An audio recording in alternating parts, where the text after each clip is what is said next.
בשם השם נעשה ונצליח, שיעור תורה, ברוכים הבאים. We are back, Baruch Hashem. Haven't seen you in a little while, but we're doing our shiur, Stump the Rabbis. HaShem, you guys have gathered some good questions over the last week since we've seen each other. And BeEzrat Hashem will have the siyata dishmaya to answer the questions as we have in the past shiurim, Baruch Hashem. So, tonight's shiur will be for a refuah shlema for Sion ben Nina, and also for David ben Esriya, Doris bat Jora, Rabbanit Levana bat Sarah, Rabbanit Sarah bat Anat, Rav Efraim ben Shulamit, Orit bat Ilana, Michal bat Yael, Talia bat Sarah, Yitro ben Avraham, Stefan ben Katerina, Jonas ben Sherry Haley, and also for a Atzlacha Rabba for Marsha bat Julie and her dear daughter Ayla bat Marsha, Shaul ben Farzane, Yitro ben Avraham, Oshri ben Doris, Gabi ben Doris, Elad ben Doris, and David ben Esriya, and all of Am Yisrael, especially the ones that are helping us, all of the righteous Noahites that are helping us do all the things that Baruch Hashem we're trying to do. So just brief update before we start. We're moving along with the new space. The location is 8715 Sterling Road in Cooper City, Florida. BeEzrat Hashem, we're working on it. We need to get some stuff. As I said in the past, initially we're going to start off it being a lecture center for us to do our shiurim. Shortly after, we'll convert it also into a learning, a bet midrash, a bet Mussar. And then at some point over the next 6 months to a year, we'll also start doing the daily prayers there and have it as the community's synagogue.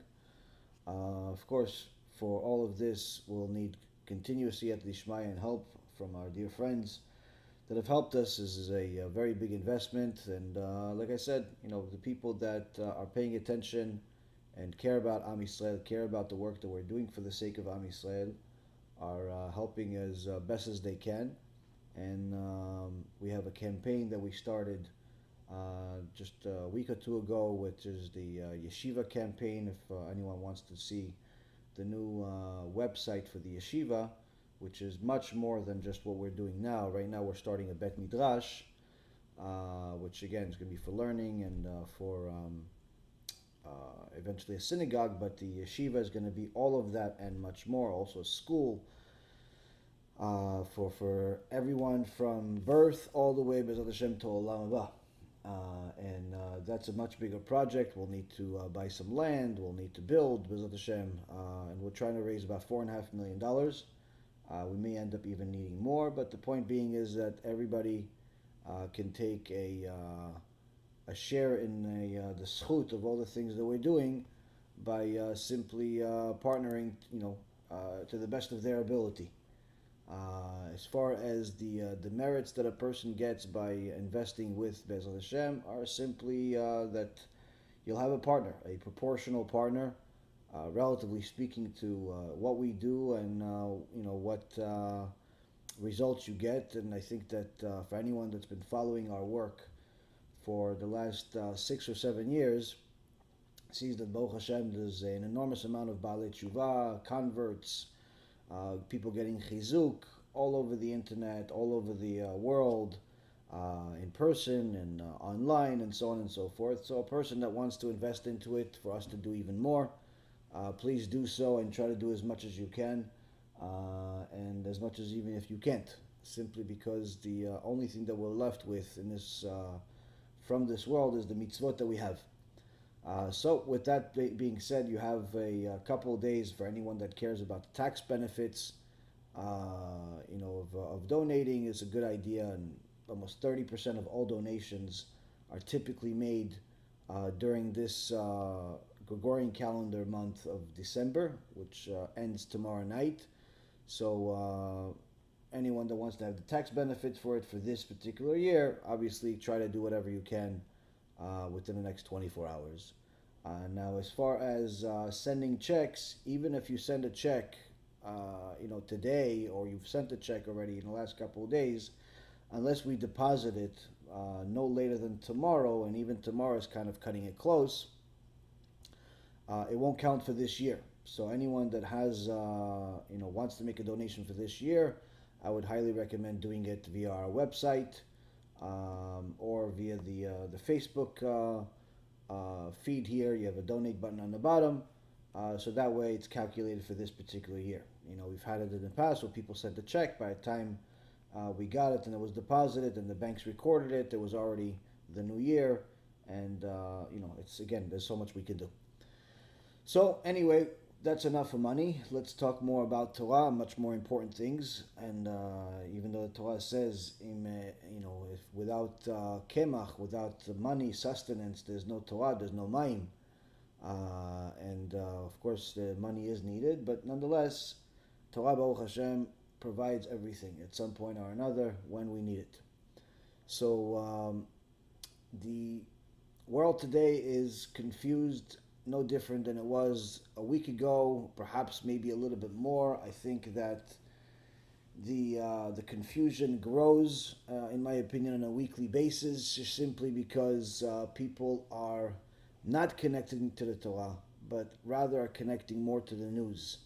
You have a vaccine or several vaccines that have been released or are being released that perhaps are causing no less confusion than we've had in the last year combined, where many people are simply, just losing their mind. They're losing their mind. Should I take it? Should I not take it? And we've spoken about this briefly, I think, about a week ago. I told you we listened to the Gedolei Ador. So to save you the time, as far as, people ask me all the time, should we take the vaccine? Should we not take the vaccine? The answer is simply this.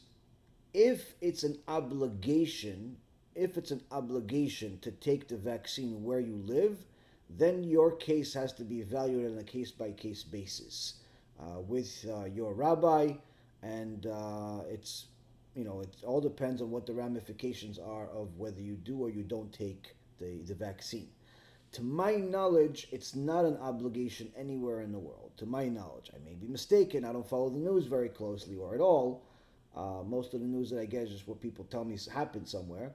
But the point being is that if it's not an obligation, then you don't have a need to take this vaccine. You can take it if you want, but you don't have an obligation to take this vaccine, simply because the Gdolim, Rav Kanievsky, Rav Yitzchak Yosef, and Rav Mazuz, and many others have discussed this. Some have said take the vaccine, some have said no, some have said that the ones that said yes were really under pressure. There's a lot of conspiracy, a lot of craziness going on.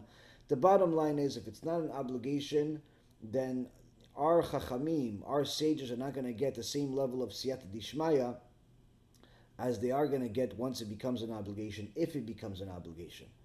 Now, with that being said, whether it's an obligation or not where you are, or whether it will be or not, because I know that in Israel, little Bibi is trying to make it into an obligation by saying that he can get rid of the coronavirus within a couple of months by vaccinating people, 2.5 million people, or 2.25 million people twice in 1 month, which means that within a few months the entire country of Israel is vaccinated, and he's very enthused about it, as if he's going to make $1 on each one, or maybe more.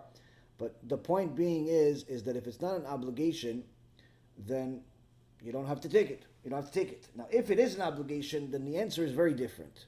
Now, it's not necessarily 100% yes, and it's obviously not necessarily 100% no. But as I mentioned before, saying yes or no has to come from the Gedolei Ador. And the reason why is because if you say yes, then that means that you're taking everybody's risk on your head. You're taking everybody's risk on your shoulders. If you're saying no, that means you're telling Am Yisrael to go into a civil war with the government, wherever that government is, whether it be Israel, America, anywhere else in the world. So it's not such an easy answer that your local Rav cannot give you that answer if it becomes an obligation. If it's not an obligation, then it's really more of a preference.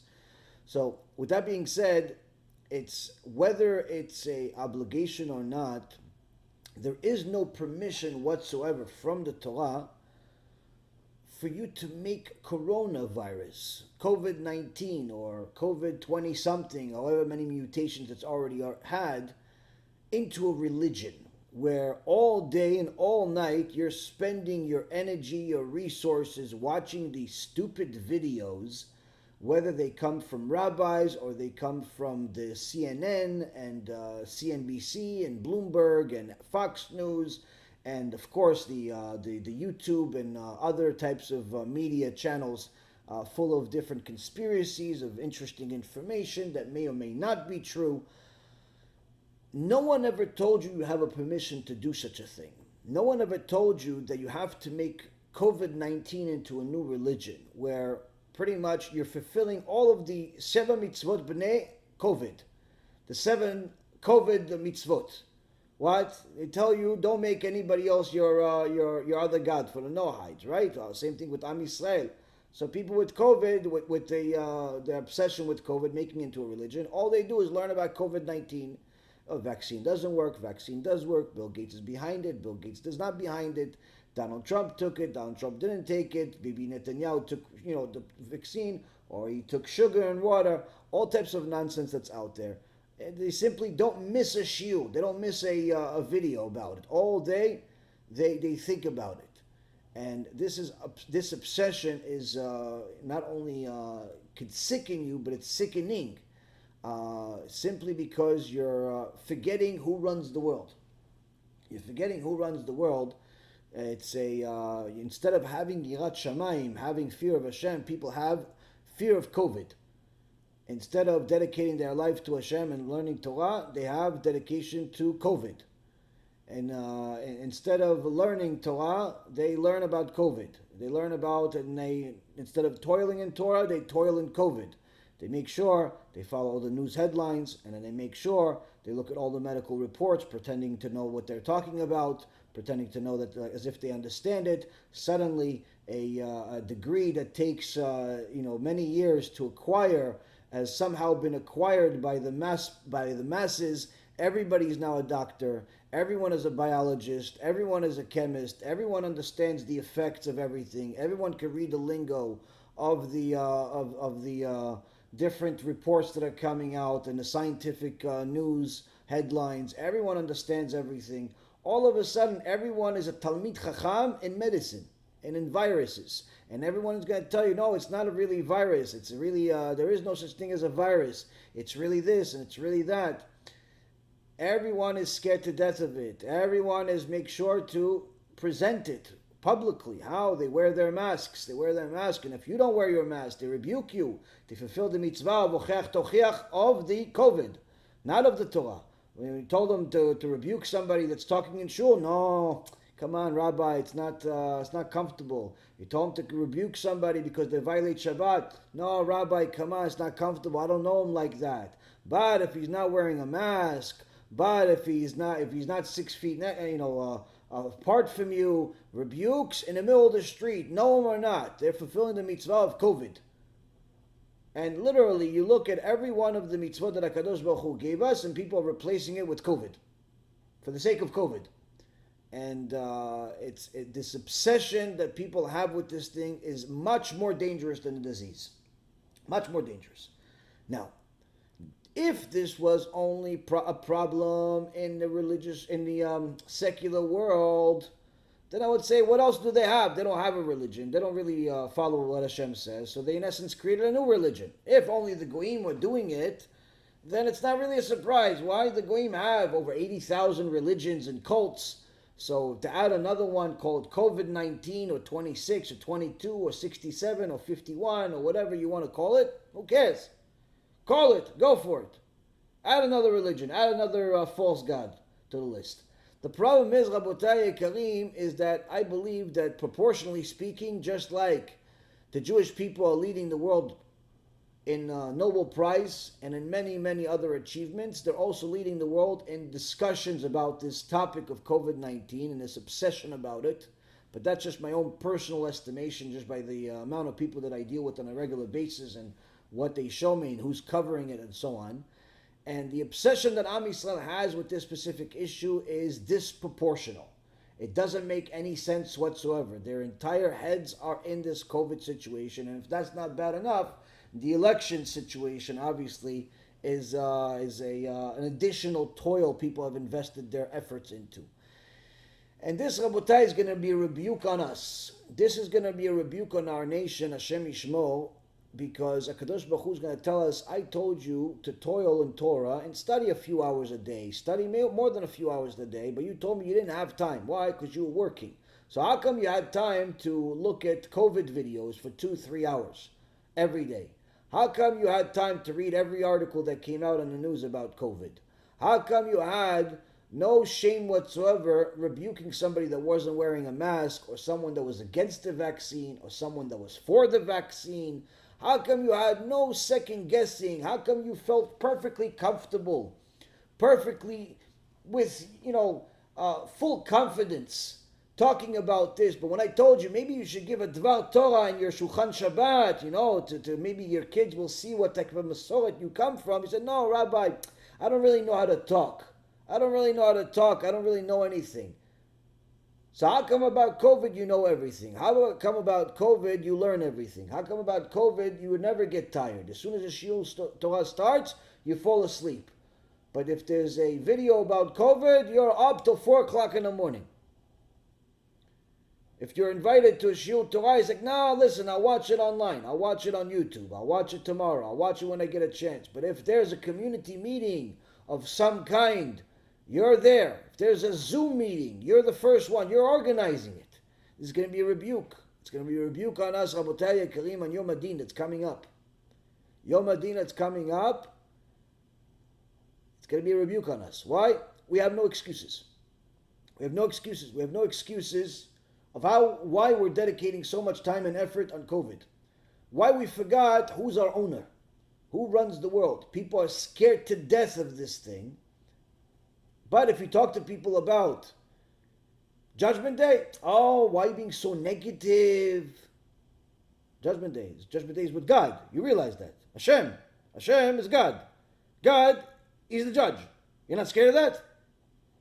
No, you're being so negative. But you talk about Corona.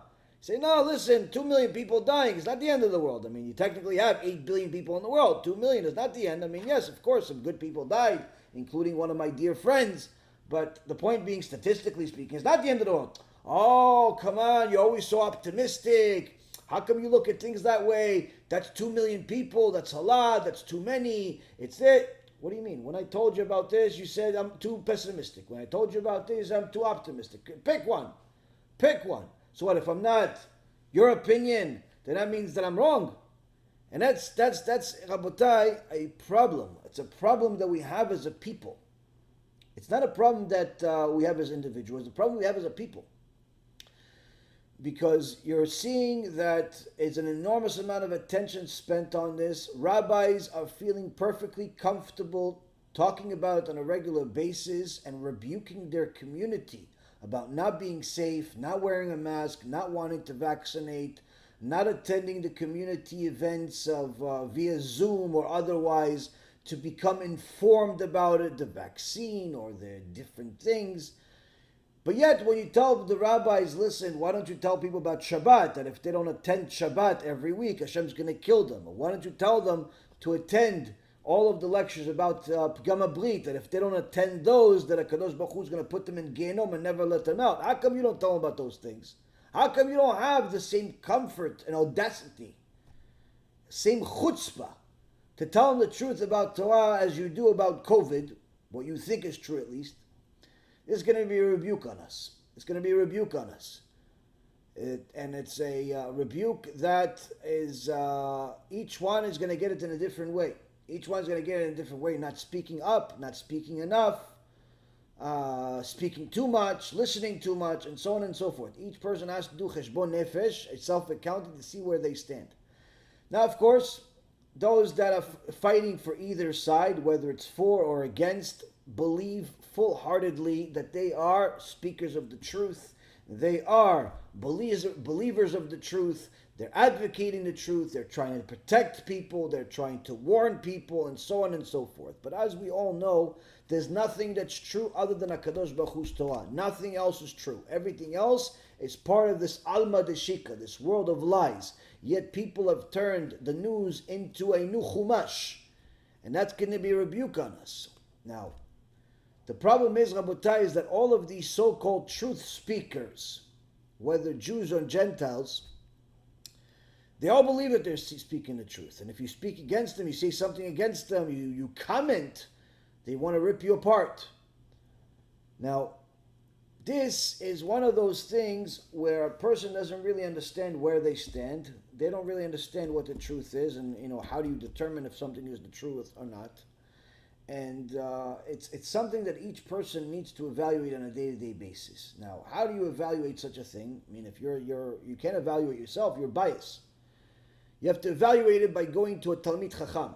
And if that Talmid Chacham is your Rav, even more so. Even more so, go to that person and ask him, what's the truth here?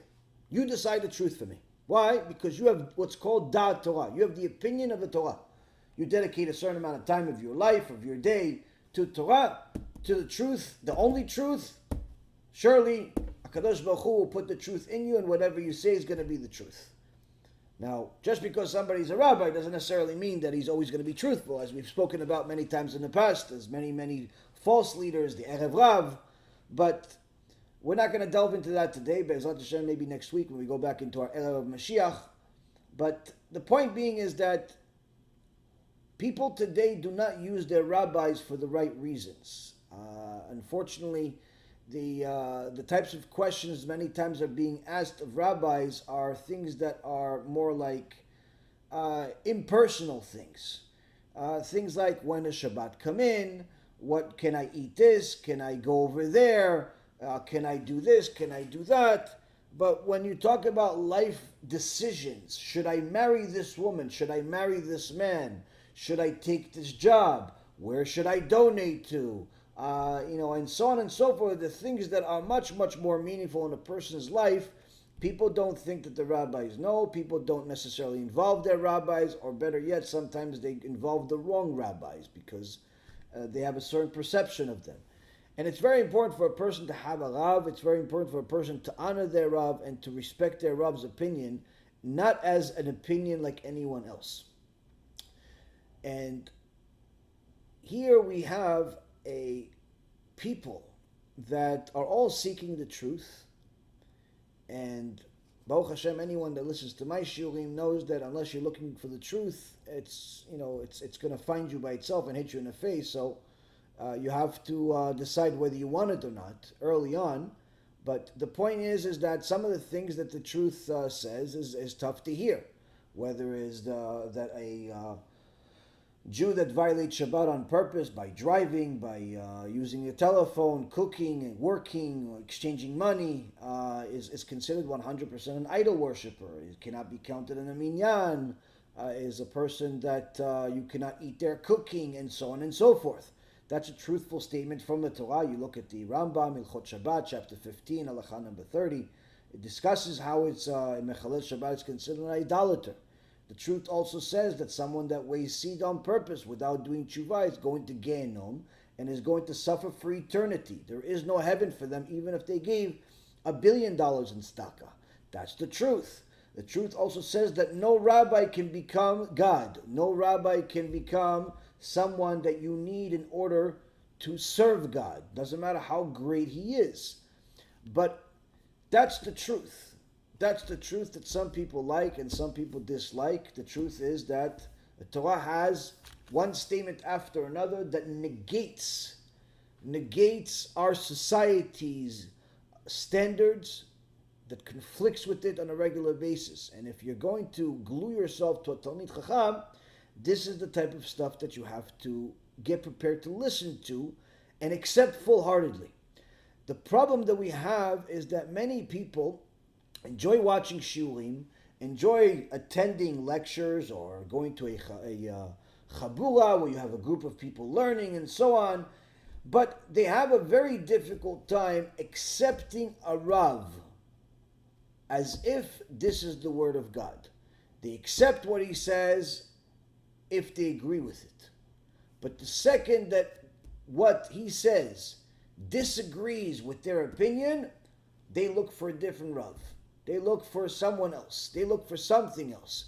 The second that his lecture is too strong for them, they look elsewhere.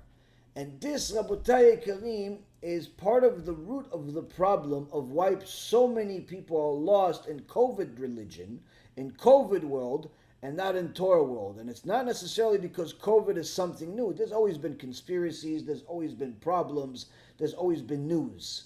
It's just that this is the most recent news that's taking up a lot of attention for people. And you could say, no, but it's affecting so many lives. Trust me when I tell you, the news always affects everybody's lives, depending on how much you allow it to affect you. Either way, when a person is connected to a Rav and connected to a Talmid Chacham, that Talmid Chacham is going to tell him what to take seriously and what not. When a person does not accept the Rav as a real Rav, but rather as just somebody I confide in, he's my buddy, he's my friend, he's someone that I listen to once in a while when it's convenient to me, this can create more problems than if you even didn't have a Rav. And this is not a new problem. This problem has been always with Am Yisrael, and we see that this problem can lead to a lot of damage.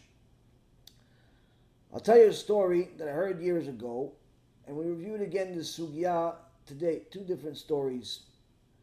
The Gemara in Masechet Bava Metzia, page 84a, has a story of how Rabbi Yochanan, the great Amora, met Resh Lakish. Resh Lakish, before meeting Rabbi Yochanan, was the head of the mob, was a gangster, the most powerful one. Everyone was scared to death of him. And one day Resh Lakish decided that he wants to go for a swim, and he sees a beautiful woman swimming in the river, and he jumped, nearly reaching her with one leap, only to see that woman, that beautiful woman, where her skin was shining, because there was beautiful people of Jerusalem at the time, that there was so beautiful that their skin was shining without makeup, without trying. And this beautiful woman turns around, and it's not a beautiful woman, but rather it's Rabbi Yochanan, the great sage, which the Talmud Yerushalmi has his name on it. And he says, "You're a woman? Let's say, what's going on here?" Rabbi Yochanan says to him, "Why are you wasting all your power on this stuff, all your strength? Invest it for Torah." Resh Lakish responds cleverly. He says, "Why are you wasting all your beauty on just being you're a man?"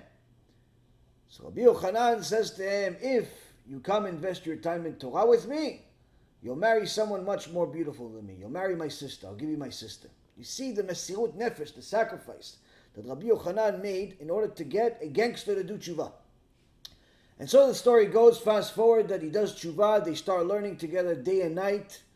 And as the years go by, Resh Lakish becomes a Talmid Chacham that's in line with his Rav. Not greater than his Rav, not even at the level of his Rav, but they constantly debate and he constantly questions and so on and so forth. And the story is amazing of how they grow, and you see throughout the entire Gemara, Resh Lakish says this, Rabbi Yochanan says this, and sometimes they're the same, many times they're the opposites, and this is in essence their debates, and on and on and on.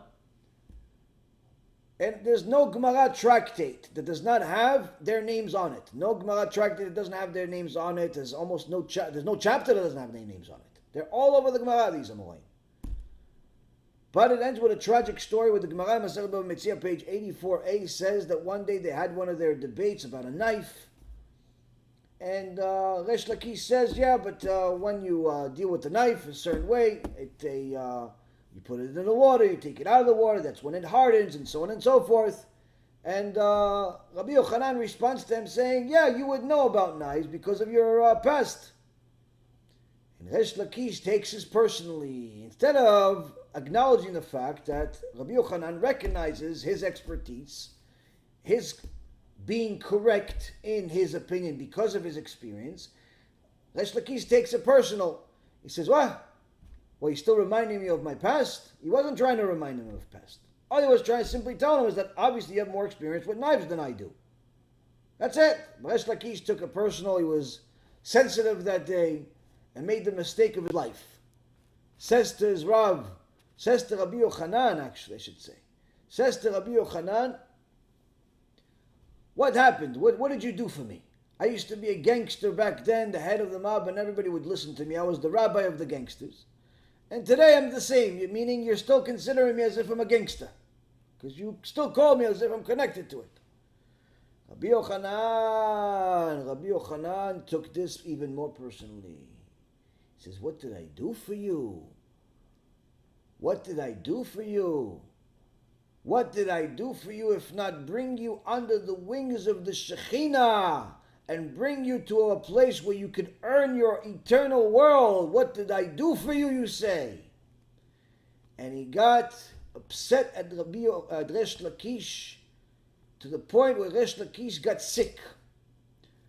The wife of Resh Lakish, which is the sister of Rabbi Yochanan, came to him begging him, please, please forgive him for what he says. He's very sick. Rabbi Yochanan did not forgive, and shortly later Resh Lakish died. This is by far one of the most tragic stories, not only in the Gemara, of all of Am Yisrael, how this famous Chavruta ended this way. And if that's not bad enough, shortly after Resh Lakish died, Rabbi Yochanan missed his Chavruta. The Rabbanim brought him other Talmidim to learn with, and he couldn't get along with them, even though there were Chachamim also. Why? They would tell him, listen, Rabbi, you're right. Rabbi Yochanan says to them, I don't need you to tell me I'm right. I know I'm right. I don't need you to tell me what I said. I need you to tell me things that are opposite of what I said, to question, to make sure that what I say is valid. Every time I say something, you say I'm right. I had Resh Lakish for so many years. Every time I said something, he gave me 25 reasons of why I'm wrong, and I had to justify and overcome these 25 different obstacles. That's how you reach the Emet. What do you tell me I'm right for? And no Talmid was good enough. There was no other Resh Lakish in the generation or ever again. And Rabbi Yochanan would start walking in the streets looking for Resh Lakish that died, to the point where he went crazy. He went crazy, he lost his mind from the sorrow of losing his Chavruta, losing his Talmid, and the Chachamim prayed for him to die, and he died shortly after. Tragic is an understatement. On another Gemara around the same time, in the Gemara Baba Kama, page 117a, we have another story of Rabbi Yochanan. Rabbi Yochanan was very old, reaching nearly the age of 120. The whole world recognized who he was, and always will. And there was a huge Chacham in Bavel named Rav. And Rav had a Talmid named Bar Kahana.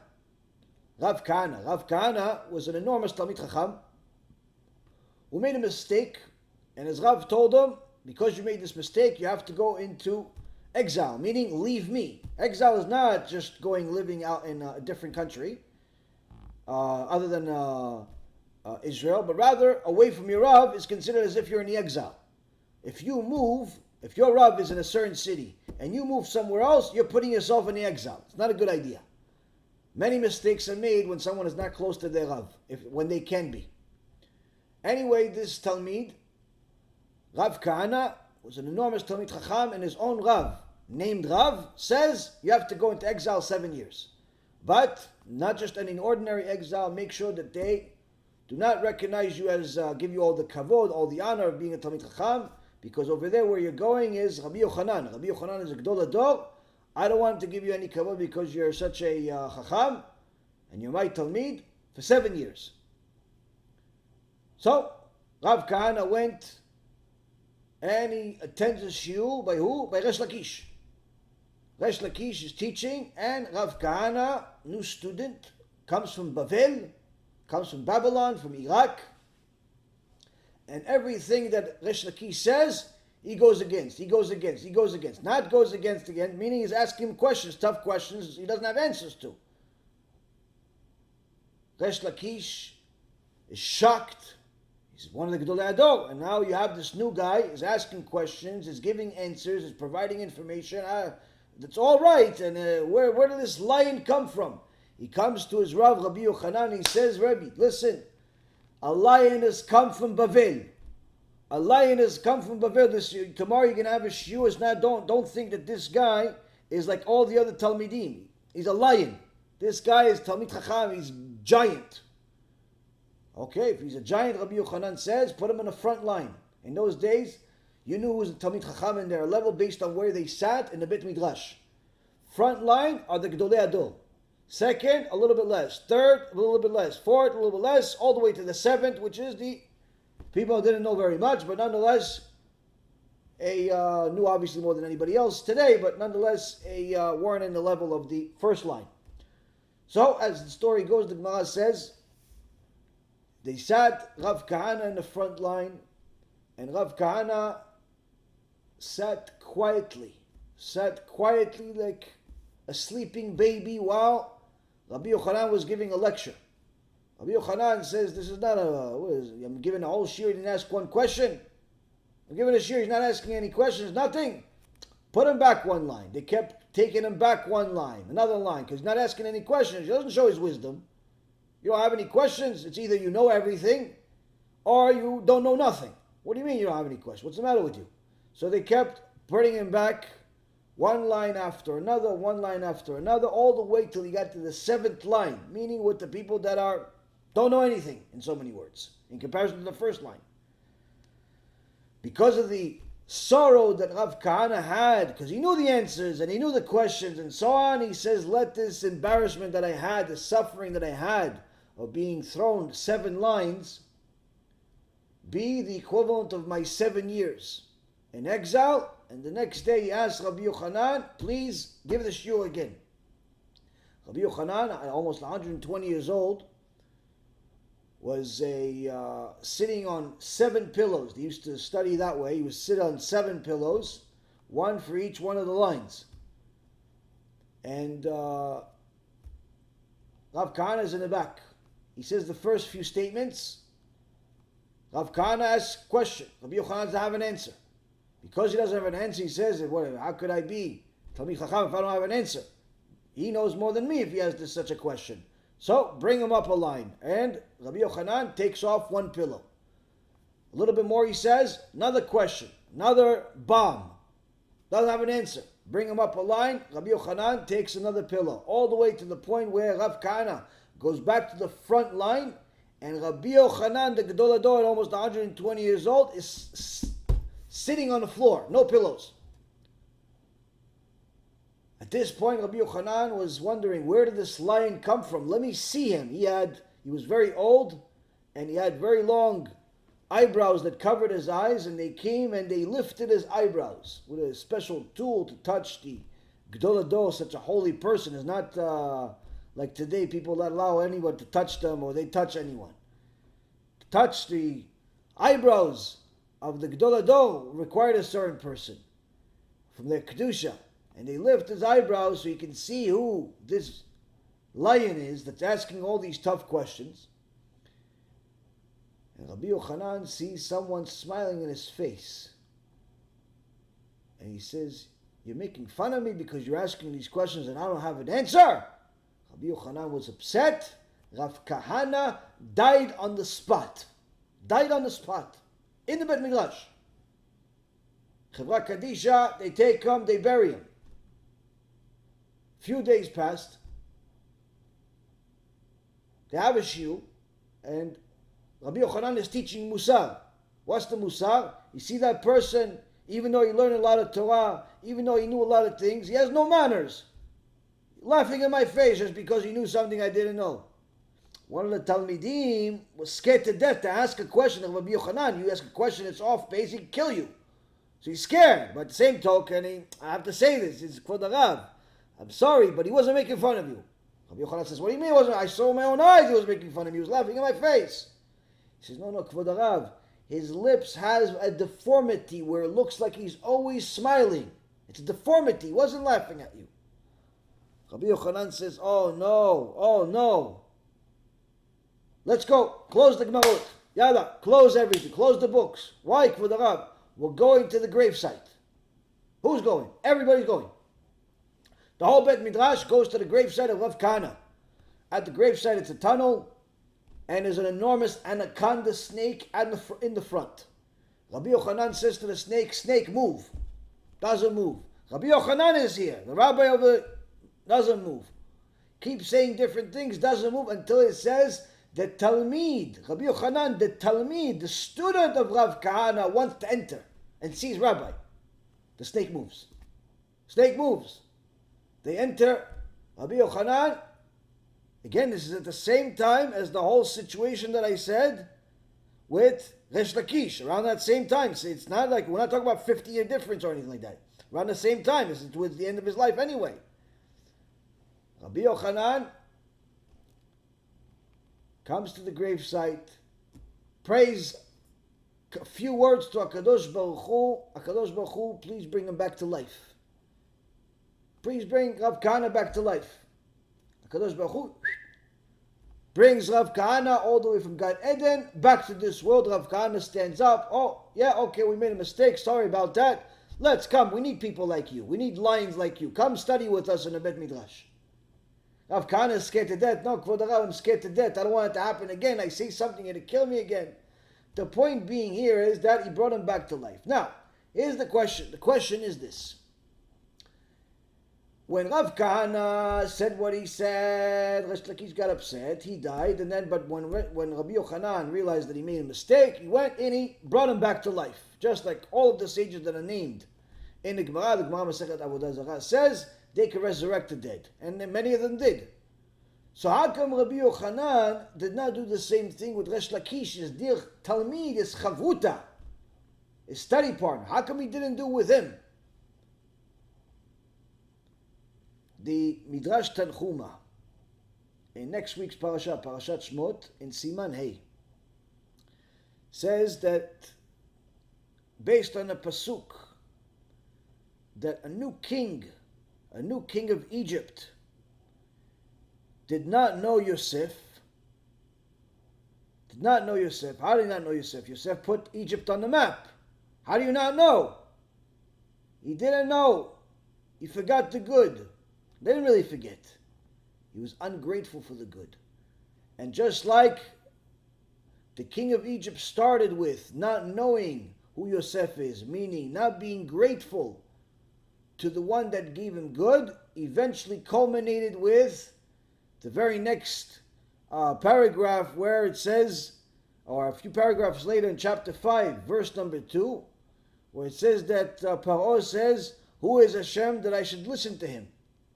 Meaning he started with being ungrateful to somebody that gave him good, and he ended up with being ungrateful to HaShem to the point of not recognizing his existence. On this, the Midrash says, Kol ha-kofer betovato shel chavero, lebasof kofer betovato shel HaKadosh Baruch Hu. Whoever is ungrateful to his fellow that gave him good, who's ungrateful for it, eventually will become a heretic in God Himself. In God Himself. How does one connect with the other? Okay, so he's ungrateful. Why is being ungrateful to Steve over here going to lead me to Chas v'Shalom being not only ungrateful to God, but to the point like Paro, not even recognizing God? So the book of Isaiah, chapter 1, verse number 3, says, Yada shor koneu v'chamor avus ba'alav. The ox, even the ox, knows its owner, and the donkey is master's throw. Chachamim say that someone that shows ungratefulness is worse than an animal, because even an ox knows who's its owner. Even a donkey knows who gave him the work that he has, who gave him the food, who gave him everything. The donkey and the ox knows. Anyone that's ungrateful is worse than an animal. And the Gemara Bava Metzia says, page 33a, says that a person that found the belongings of both his father and his rabbi. Both his father and his rabbi, the Gemara says he has to return the stuff that he found of his rabbi before his father. Even though there's a commandment to honor your parents, in this particular case, you have to honor your rabbi more than your parents. Why? Because although your father brought you to this world, the Gemara says, your rabbi brought you to Olam HaBa, brought you to the eternal world, and by you not returning his stuff, by you not helping your rabbi even before your father, shows that you're not accepting that he's your rabbi. You're not accepting that he's bringing you to Olam HaBa. And you're being ungrateful. And if you're ungrateful to your rabbi, surely you'll be ungrateful to God. It's only a matter of time. And that's actually what was paskin to halacha. The Rambam in two places, Hilchot Gzelah. Hilchot Gzelah, chapter 12, halacha number 2, and also Hilchot Talmud Torah, chapter 5, halacha number 1. Also in the Shulchan Aruch, Choshen Mishpat, Hilchot Avedah, 264, Seif Bet, and also in Yoreh De'ah, Hilchot Talmud Torah, 242, Seif 34. Paskin halacha, where a person has to make the rabbi a priority over his own father. Helping the rabbi more than he helps his father. Why? Because although the father deserves respect, gets respect, because he does good for you and he did good for you, but if the choice is there, the rabbi is number one. And by not having the rabbi being number one, means that a person is ungrateful. And being ungrateful is despised by HaShem. A person that's ungrateful makes HaKadosh Baruch Hu cry. Why makes HaKadosh Baruch Hu cry? Because when he sees that you are ungrateful to somebody who gave you a job, you are ungrateful to somebody that helped you out, you are ungrateful to somebody who gave you a loan, somebody that may give you a shidduch, somebody that did something for you. Doesn't have to be your rabbi. Anybody. You're ungrateful to somebody, HaKadosh Baruch Hu starts crying. Why? He says, if he's ungrateful to his fellow, if he's ungrateful to his friend, it's only a matter of time before he's so ungrateful to me, HaKadosh Baruch Hu says, that he'll forget that I even exist. He'll forget that I'm the one that gave him the money. He'll forget that I'm the one that gave him air in his lungs. He'll forget that I even exist, and he'll spend more time learning about coronavirus than he will about my Torah. And this is a problem, Rabotai. This is, Rabotai, a very big problem. Now, there's a sefer called Kerem Yosef, by one of the Chachamim of this generation, of Yosef Chai Simantov. In page 172 talks about this whole sugya with Resh Lakish Rabbi Yochanan, bringing also the Gemara in Masechet Gittin, page 58a. Where he says the following. He says, during the time of Rabbi Chaim Volozhin, one of the Talmidim of Rabbi Chaim Volozhin died, and he was very wealthy. And in his will, he instructed, let the Gdol Ador, meaning the biggest rabbi of the generation, handle the money, whatever he wishes to do with it. Give it to the community, give it to the poor, give it to Yeshivot, whatever he wants to do with it. I trust that the head rabbi of the entire generation, the biggest rabbi of the entire generation, he knows what to do. The problem is that in order to fulfill this mitzvah of following the will of the person that's passed away, you have to know what he means. Problem is, he didn't say a name. He just said the Gdol Ador. He said the biggest rabbi of the generation. So how do you know who's the biggest rabbi of the generation? There were several really big Talmidim. Two stood out the most. One of them was Rabbi Chaim Volozhin, and one was another giant Chacham. Huge Chacham. Huge. So how do we decide who's the Gdol Ador? He writes in the Kerem Yosef, they decided Rabbi Chaim Volozhin is the Gdol Ador. He's the biggest rabbi in the world. How do you decide? What do you give him, an IQ test? You give him a test? No. Rabbi Chaim Volozhin is the Talmid of the Gaon Vilna, the Gra. And he's connected to his Rav so much that he's continuing his teachings, which means that Rabbi Chaim Volozhin is continuing the teachings of the Gra, of the Gaon Vilna. The Gaon Vilna is continuing from his Rav, all the way to Moshe Rabbeinu. Rabbi Chaim Volozhin, he's continuing what we've had for already a few thousand years. The other Chacham, he's a big Chacham, but he's not connected to his Rav. He's not connected to a specific Rav. He's not continuing anybody else's teachings. He's not the Gdol Ador. He's a gadol. He's a giant. He's amazing. But he's not the gadol ador. Why? The gadol ador has to be connected to his Rav all the way to Moshe Rabbeinu. Has to be. If he's not, cannot be the gadol ador. On that, we paskin this way. We paskin this way. And that's how they decided. He says this is the problem with what happened with Rish Lakish and Rabbi Yochanan and Rav Kahana.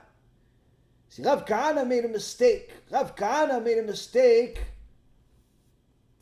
at his Rav's place, and his Rav sent him to exile. By going to Rabbi Yochanan, he was in the exile. He listened to his Rav. Whatever happened between him and Rabbi Yochanan realized it was a mistake, brought him back to life. Because all he was doing was following what his Rav was saying to him.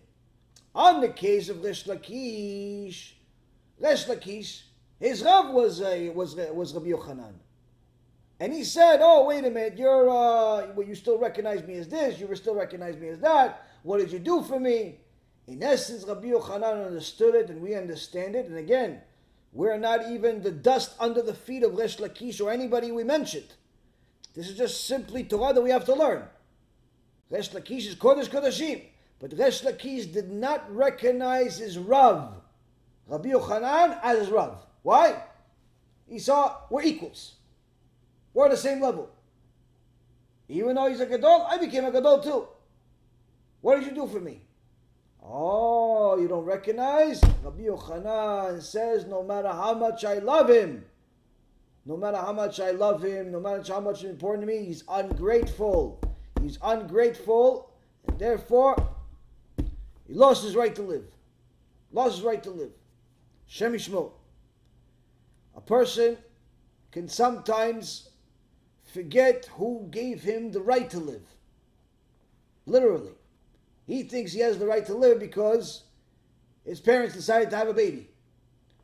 He doesn't understand that the second that he became bar mitzvah, 13 years old for a boy, or bat mitzvah for a girl, she became 12 years old, the only right to live is the fact that if they fulfill the will of HaKadosh Baruch Hu. If they fulfill the will of HaKadosh Baruch Hu, they have the right to live. If they go against the HaKadosh Baruch Hu, they simply have no right to live according to Hashem. Why? Hashem said, you violate Shabbat, you lose your right to live. Hashem is going to punish the person very severely and can literally take their life on any given day. Someone who does certain sins, HaKadosh Baruch Hu says that they're living on borrowed time. Why? Because they're not doing what Hashem says, the King of Kings. When a person comes from a world without Hashem, or even a mistaken version of who God is, a mistaken understanding, and somebody comes and says, listen, come listen to my shiur, come learn with me, come do this, and you're going to understand what the truth is. That person helps you do TeShuva. That person just got you to Olam HaBa. That person just gave you not only a purpose to life, but an actual right for life, a right to live. And for you not to be grateful to that is the worst show of gratitude in the world. Meaning it's the highest level of ungratefulness that a human being can express. For a person not to be grateful to his Rav, whether woman or for his Rabbanit, whoever helped you, the person that helped you do TeShuva, and simply say, no, listen, they motivated me a few years ago, and I would have probably got motivated anyway. I was looking for God anyway. I was reading some books anyway. I would have done it anyway. Or I ended up learning a lot more after that anyway. Not recognizing that initial fire that got you to do TeShuva is the highest level of ungratefulness that a human can express, to the point where HaKadosh Baruch Hu starts crying over his son or daughter, saying, look at what they're doing. They're being ungrateful to someone that gave them a right to exist, someone that gave them Olam HaBa. They think that because they built a big company and they did a lot of other studying and they met a lot of other people and they did a lot of other things after he ignited the fire, they think they don't owe him any gratitude. Why? He did something, but other people did a lot more. HaKadosh Baruch Hu starts crying over these people, says, look at these people. They're only a matter of time before they forget I even exist, like Paro. They only a matter of time before they exist. They forget that Hashem exists. They only see the in God we trust on a dollar, not in Shemayim. They only see Hashem when it's relevant to them, when it's fit. They forgot who their owner is. They forgot who their creator is. And the Gemara says, and the Zohar says the same thing. Someone that helps you do tshuva is like he created you. He becomes partners with HaKadosh Baruch Hu. But when a person has not listened to his rabbi, only damage happens. And Rabotai, it's happening countless places today. No one wants to listen to their rabbis, not in regards to COVID-19. Every day, everybody has a different rabbi. They have a rabbi for halacha, they ask it. They have a rabbi for Shlom Bayit, for this. They have a rabbi for COVID-19 lectures. They have a rabbi for conspiracy lectures. They have a rabbi for Mussar. Who's your rabbi? No, the real rabbi that helped me, that got me, that helps me the most, yeah, I don't go to him for everything. What do you mean I don't go to him for everything? Why not? No, he's busy. Yeah, but every time you ask him a question, he answers it though. So how come you say he's busy? Yeah, in reality, it's not because he's busy. In reality, it's because you only want him to be your rabbi whenever you feel like it. Because you don't really recognize that he's your rabbi and so on and so forth. The point is, Rabotai Karim, when we are ungrateful to our Talmidei Chachamim, when we're ungrateful to the people that are partners with HaKadosh Baruch Hu in giving us a right to live. According to the Torah, HaKadosh Baruch Hu cries over it. He cries over it because he says it's only a matter of time before you become ungrateful to me. Before you become ungrateful to me to the point that you'll be just like Paro. You'll be just like Paro. Now if you think that Paro is the only one that did such a thing, you're mistaken. You're mistaken. We'll give you a few examples. Who made such a mistake? Muhammad made the same mistake. Muhammad forgot who his creator is by making up all types of silly things, saying that some angel came to him and told him about a new religion, a new Quran. Same thing happened with Yeshu, Yimach Shemo V'Zichro, Jesus of Nazareth, who caused Am Yisrael to go against Hashem. But before that, he knew a lot of Torah. He learned with Yeshua ben, one of the Gedolei Ador. And this Jesus of Nazareth learned with Yeshua ben Parachia, one of the Gedolei Ador, but as soon as his rabbi rebuked him, he thought it was too good to continue saying I'm sorry, to recognize his rabbi for being his rabbi, that if he rebuked him for a reason, and he went against him, showing the highest level of ungratefulness there is. And if that's not enough, same thing with Haman. Haman, Yimach Shemo, went against his rabbi. Who was his rabbi? Mordechai. Mordechai Yehudi was his rabbi, was his owner. They were both generals in the army. The Midrash says, and because Mordechai was a holy Jew, he taught his soldiers to eat only what they need, not to eat more than what they need. Haman had no good midot, didn't learn Mussar, was an idiot when it came to character development and character traits, and his soldiers followed suit, which means that after each barrack each platoon got their food, the soldiers of Haman ate all of their quantity that they got in one day. Whereas Mordechai's soldiers, they ate only what they needed. They had plenty left. The next day, the soldiers of Haman come to Haman and they say, listen, if you don't get us food, we're going to eat you. We're going to kill you. Haman ran scared to Mordechai. He says, listen, we're in the same army. Please help me out. Mordechai says, why should I help you out? He says, come on, it's pikuach nefesh, it's life risk. What are you going to give me? What should I do it for? Why? Haman says, if you help me, you'll be saving my life. You'll be saving my life. I'll be indebted to you forever. I'll become your slave. Mordechai says, okay, write it on my shoe. Write on my shoe this contract. Haman inscribes this on the bottom of the shoe of Mordechai. He saved his life. He became a slave of Mordechai. That's why Haman, every time after he got out of this, got the power and with the Chashverosh and so on, became rich and so on, he hated Mordechai more than everybody else. Why? Because every time he would come to Mordechai, not only would Mordechai not bow to him, but he would show him the bottom of his shoe. He says, listen, Haman, you think you're powerful. You realize that all your money really belongs to me. You realize that all of the things you have really belong to me. We signed a contract. You're my slave. And Haman was ungrateful to his master. Why? He said, "Oh, come on, he just saved my life one time. One time he saved my life. Oh, just one time he helped me out. One time." As if it's not a big deal. A person that shows lack of gratefulness, HaKadosh Baruch Hu hates him. Why? It's only a matter of time before you become a kofir, a heretic in Hashem himself. A heretic in Hashem himself. This, Rabotai Yekrim, is very critical for each and every single one of us to learn. Every single one of us has a rabbi. Every single one of us has someone that helps us. A person needs to know that rabbi, that main vessel, is something that I have to invest all my energy into. Why? Because this is not something that I need in order to connect to Hashem. You connect to Hashem by yourself. But the reality is, I wouldn't have found out that I connect to Hashem anyway. I wouldn't have found out how to connect to Hashem had it not been for this vessel. Had Hashem not had mercy on me and sent me him as a vessel. Had Hashem not had mercy on me and sent me this Rebbitzin as a vessel. And that's the reality, Rabotai. Every person needs to know that even big Chachamim have made mistakes, and our Torah is not selective like some of the other religions, the fake religions out there. They only put good things in their books. Our Torah tells us even about the mistakes of our sages and our patriarchs. Mistakes they made, we highlight. Why? We need to learn from everything.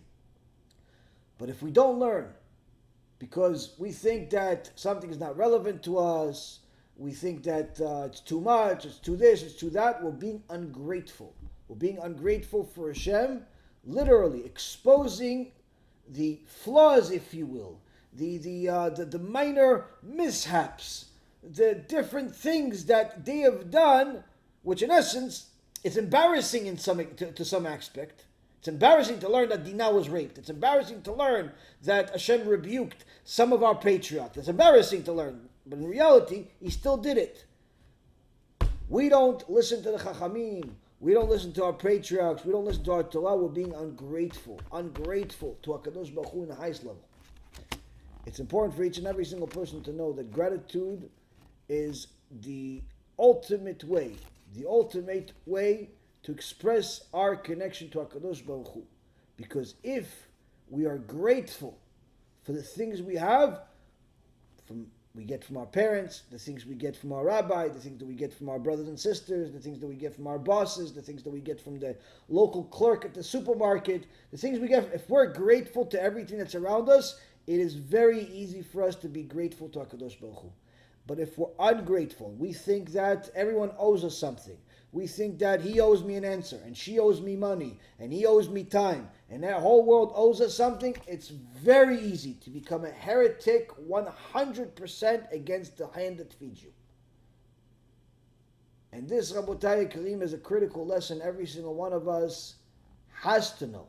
Has to know, because you could be someone that learns Torah day and night, think that you have already outsmarted your rabbi. It's called in the Torah world, someone that outsmarts, meaning that they learn more than their rabbi. Talmid be'oleh al rabo.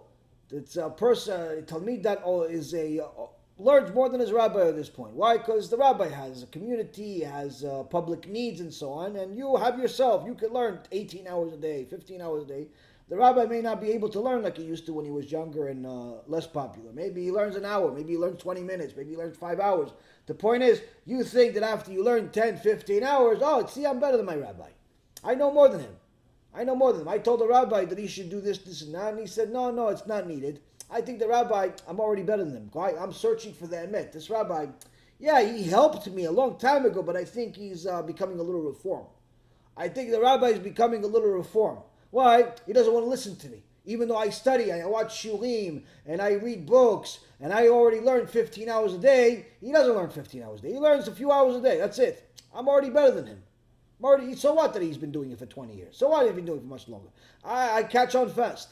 And you already think that you're better than your rabbi, you forget that he's your rabbi, you forget the hand that feeds you, you forget who is the one that gave you a right to exist in the first place.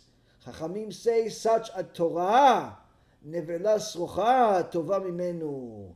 A person that learns a lot of Torah, watches shiurim and reads books and finishes the shas and so on, but doesn't recognize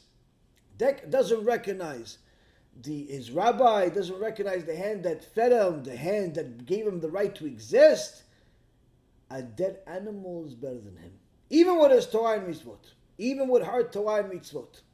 A woman that does not have a rabbi that's going to help her get through all the difficulties, and she thinks she knows more than the rabbi, a dead animal is better than her.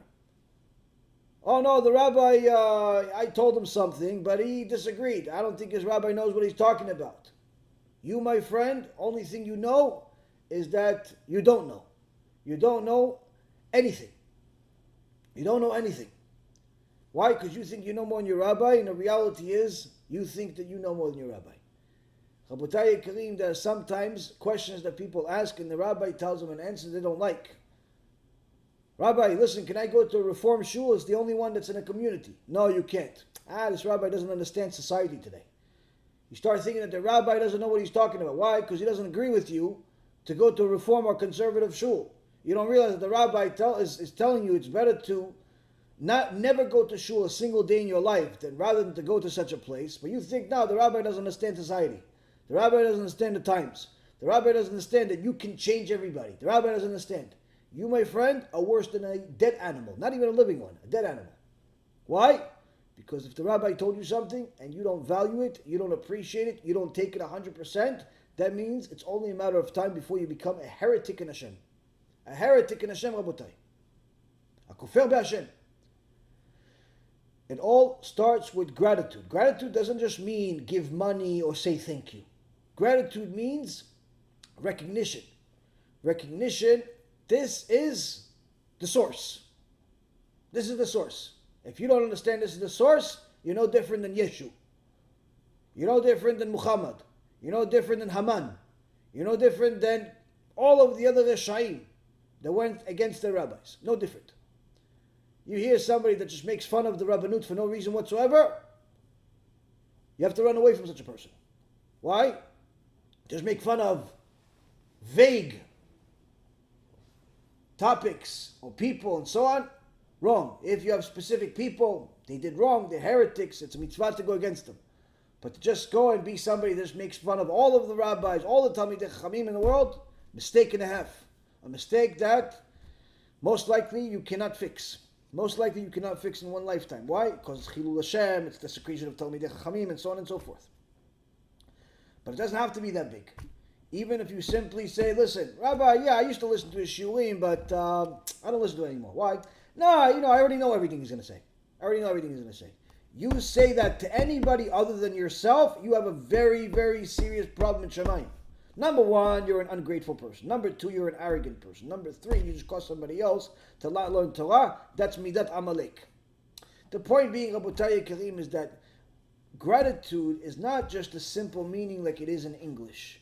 In the Torah, having a karata tov, having a recognition of who your Rav is and what that means, is a whole teaching of itself. All teaching of itself. Many times people mistakenly think, that when I talk about stuff like this, I'm talking about myself. Like that you guys are supposed to honor me or anything like that. I'm your rabbi. It's the opposite.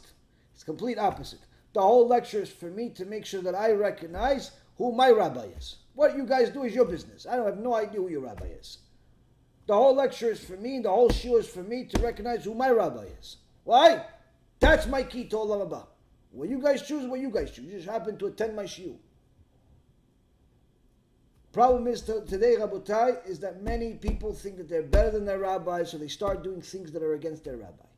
They start doing things that they think, no, my rabbi doesn't understand. He's old. He's stupid. He's doesn't know this. He doesn't know that. Mistake, Rabotai Karim. Your ticket to Olam HaBa has been and will always be your rabbi. Not that you need your rabbi to connect to God. Don't mistake that. Rather, your rabbi is going to tell you what the emet is. You cannot determine what the emet is by yourself. You can't. You're biased. You're biased. You may be able to say what the emet is sometimes, but not all the time. Not on a consistent basis. Why? You're biased. Your wife yells at you. She complains to you. You're going to think that you're right because she yelled at you and you're wrong, right? Wrong. Sometimes she's right. Sometimes she should yell at you. Only way you're going to know that is if you go to your rabbi. Tell him, listen, my wife said this. She's upset about this. What do you think, Rabbi? Rabbi's going to tell you, I think you're right or I think you're wrong. If he doesn't want to tell you, I think you're right, I think you're wrong, you got to pick a different rabbi. Why doesn't he want to tell you think you're right or think you're wrong? The point is, Rabotai, is that if your investment of time and resources is more on Wall Street, more on watches and cars, more on COVID-19 and CNN, more in that stuff, rather than acquiring a Rav, you are losing your life with your own hands. You're literally wasting it. You're wasting it. Why? You don't understand the value of what a real Rav is. You don't understand. You don't understand. Every tzaddik had a Rav. Every Gdol Ador had a Rav if he was recognized as a Gdol Ador, even as we saw from the story, from the Kerem Yosef. With that being said, Rabotai, hopefully this gives us a little bit of inspiration to ask good questions and ones that are going to help us all get to Olam HaBa. Let's get some questions.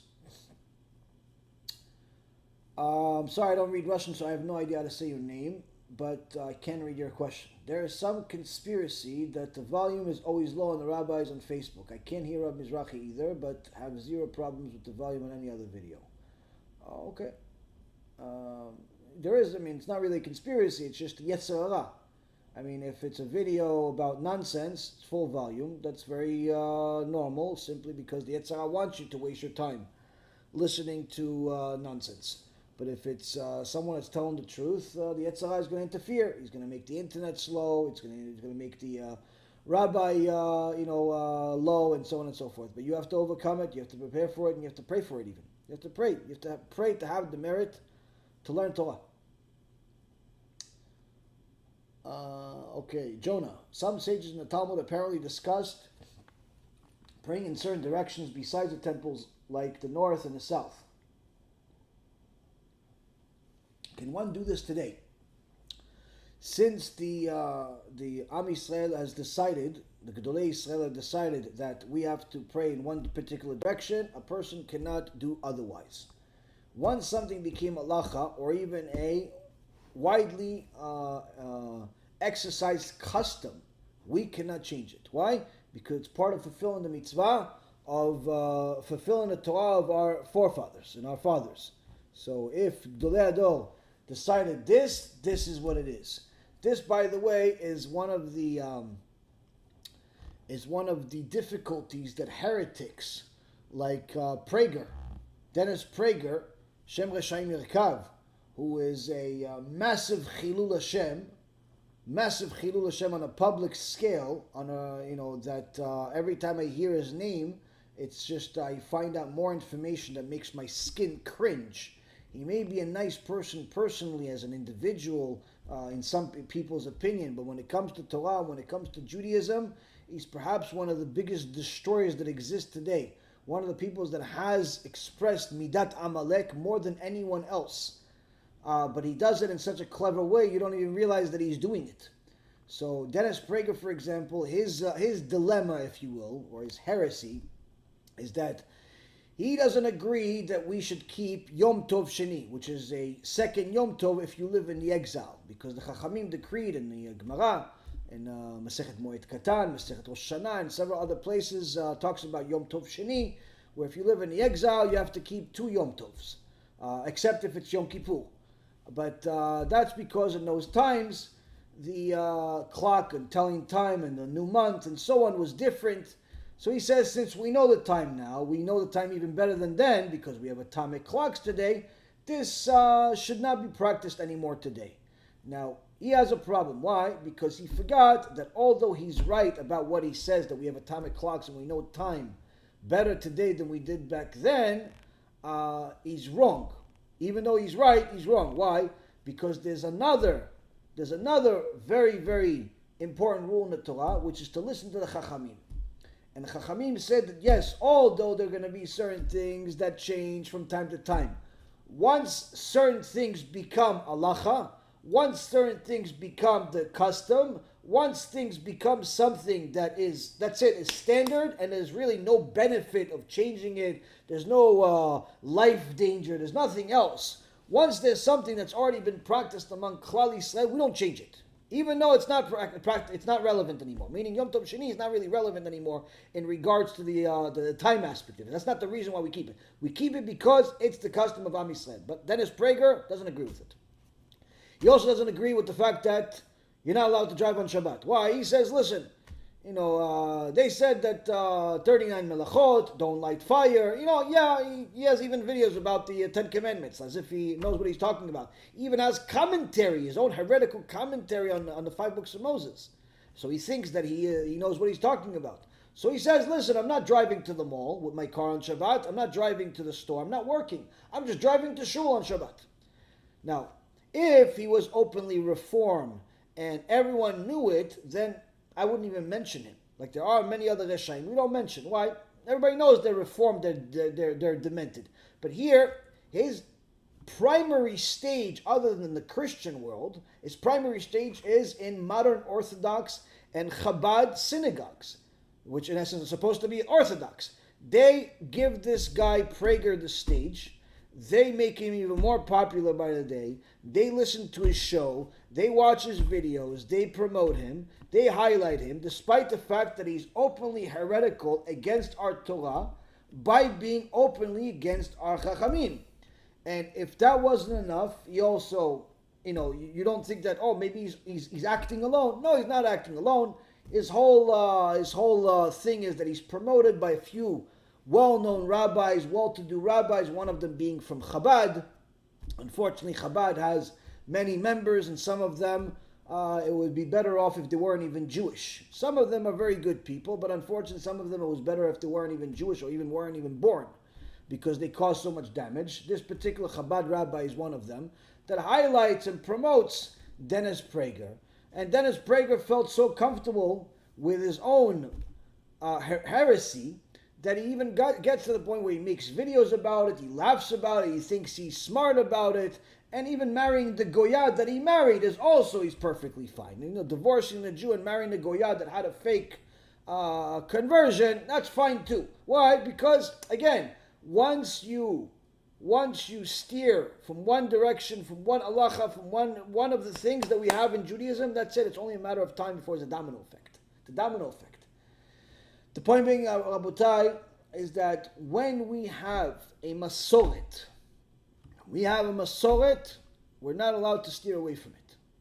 Whether that Masoret is the direction that we pray, or that Masoret is the way that we tie our shoes, or the Masoret is how we put on our tefillin, or the Masoret is which way we go this way, which way we go that way. Point being is, we have a Masoret. A Masoret is one of the foundations of Am Yisrael. We are the only nation in the world that can trace back our Masoret all the way to the beginning. All the way to the beginning. The others do not have it. They don't have it. Why? There's skips, there's differences. You can't say that Christianity has the same Masoret, same lineage. Why? It's several different religions within one umbrella of a religion. It's not just Christianity. You have Christianity, you have Catholicism, the Protestants, the Lutherans, the Seventh-day Adventists, the this one and that one, all of these different sects. They're all, in essence, different religions, if you will, under the same umbrella of idolatry. So it's not the same thing. And the same thing goes for everyone else. The point being, Abutai, Am Yisrael is the only one that has the Masoret. Although we had different rabbis that had differences, that they disagreed with each other, it's all documented. It's all documented. He says this, he says this, he says this, they all say yes on this. But then there's a few that say no, it's all documented. It's all documented. Why? Because we need to know who said what and why. When someone decides to be their own rabbi, and decides that their own commentary, from their own opinion, that does not connect to a real Rav, a real Talmid Chacham, who does not connect all the way to Moshe Rabbeinu, it's a different religion. And that's in essence what Dennis Prager and his other rationalist type followers, that's what they have. They have a different religion. They have no connection whatsoever with Elokei Yisrael, with the God of Israel. Whether it be Dennis or his students, some that are online, some that have written heretical books, some that are writing heretical columns and blogs, every single one of them, it's every single one of them has no share of the God of Israel, none whatsoever. It's not that I decided. This is what our Masoret is. You go to any Gedol Ador, any giant sage. You go to Rav Kanievsky, you go to Rav Mazuz, you go to any giant in Torah. You tell them, these people, they're part of the same people. Not they're Jewish, Allah Kli, yes, no. What they believe, that's in line with what Moshe Rabbeinu said or no? Because if it's in line with what Moshe Rabbeinu said, maybe I should follow what they say. Maybe it's more convenient for my life. But if it's not, then obviously we cannot be the same people. We cannot be.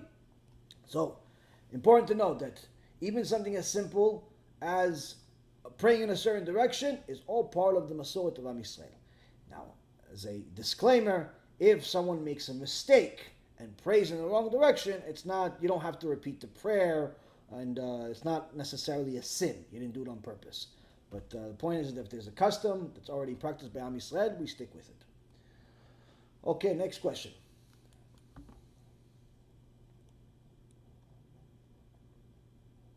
Okay, thank you for everybody's nice comments. We should not forget our Creator. Yes, you're right. That's a given. There's even a pasuk in the Torah that says we shouldn't forget our Creator. But it's also very important to know that without our sages, we don't even know what our Creator said. See, the Christians, they don't have a very deep connection with their sages, if you will. Why? Because they have their Bible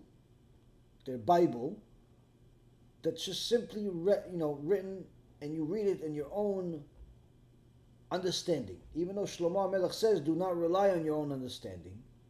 And our Torah says repeatedly, don't rely on your own understanding. In Christianity, they rely on their own understanding, and they in essence have their Bible, that has the New Testament, or what we like to call False Testament, and a translation of the Torah, which they call the Old Testament, which is a mistranslation, not really a translation, because they translate things wrong on purpose in order to serve their agenda. But they say to everybody, listen, you read it and you understand what you understand out of it. Doing that creates a new religion. Doing that creates idolatry. In the Jewish religion, in the Torah world, we do not allow ourselves to understand things based on our own intellect alone. We have to have something to rely on.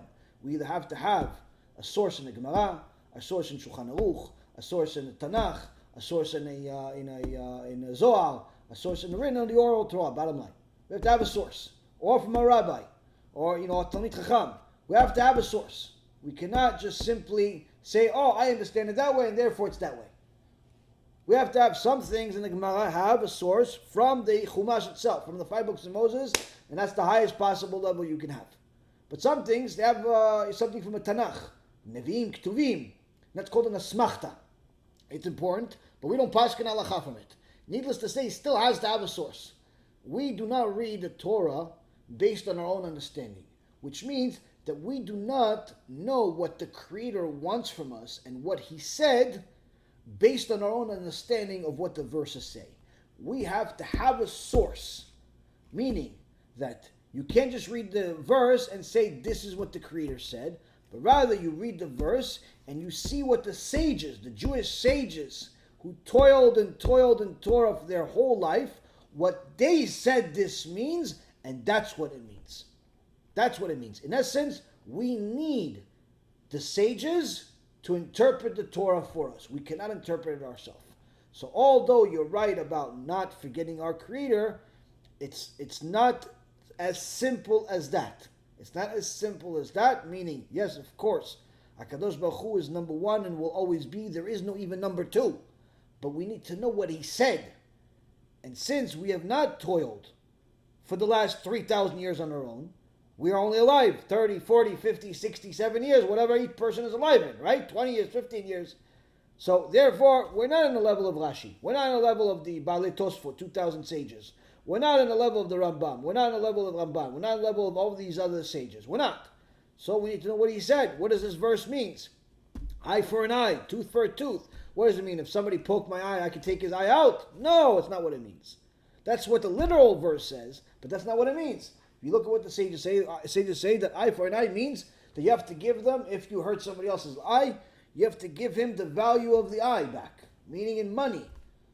So how come there's no dollar amount on it? Because maybe his eye, because let's say, for example, he's just a regular cleaning person. So he doesn't really need both eyes as much as, let's say, a surgeon. The surgeon, his eye's probably worth $10 million.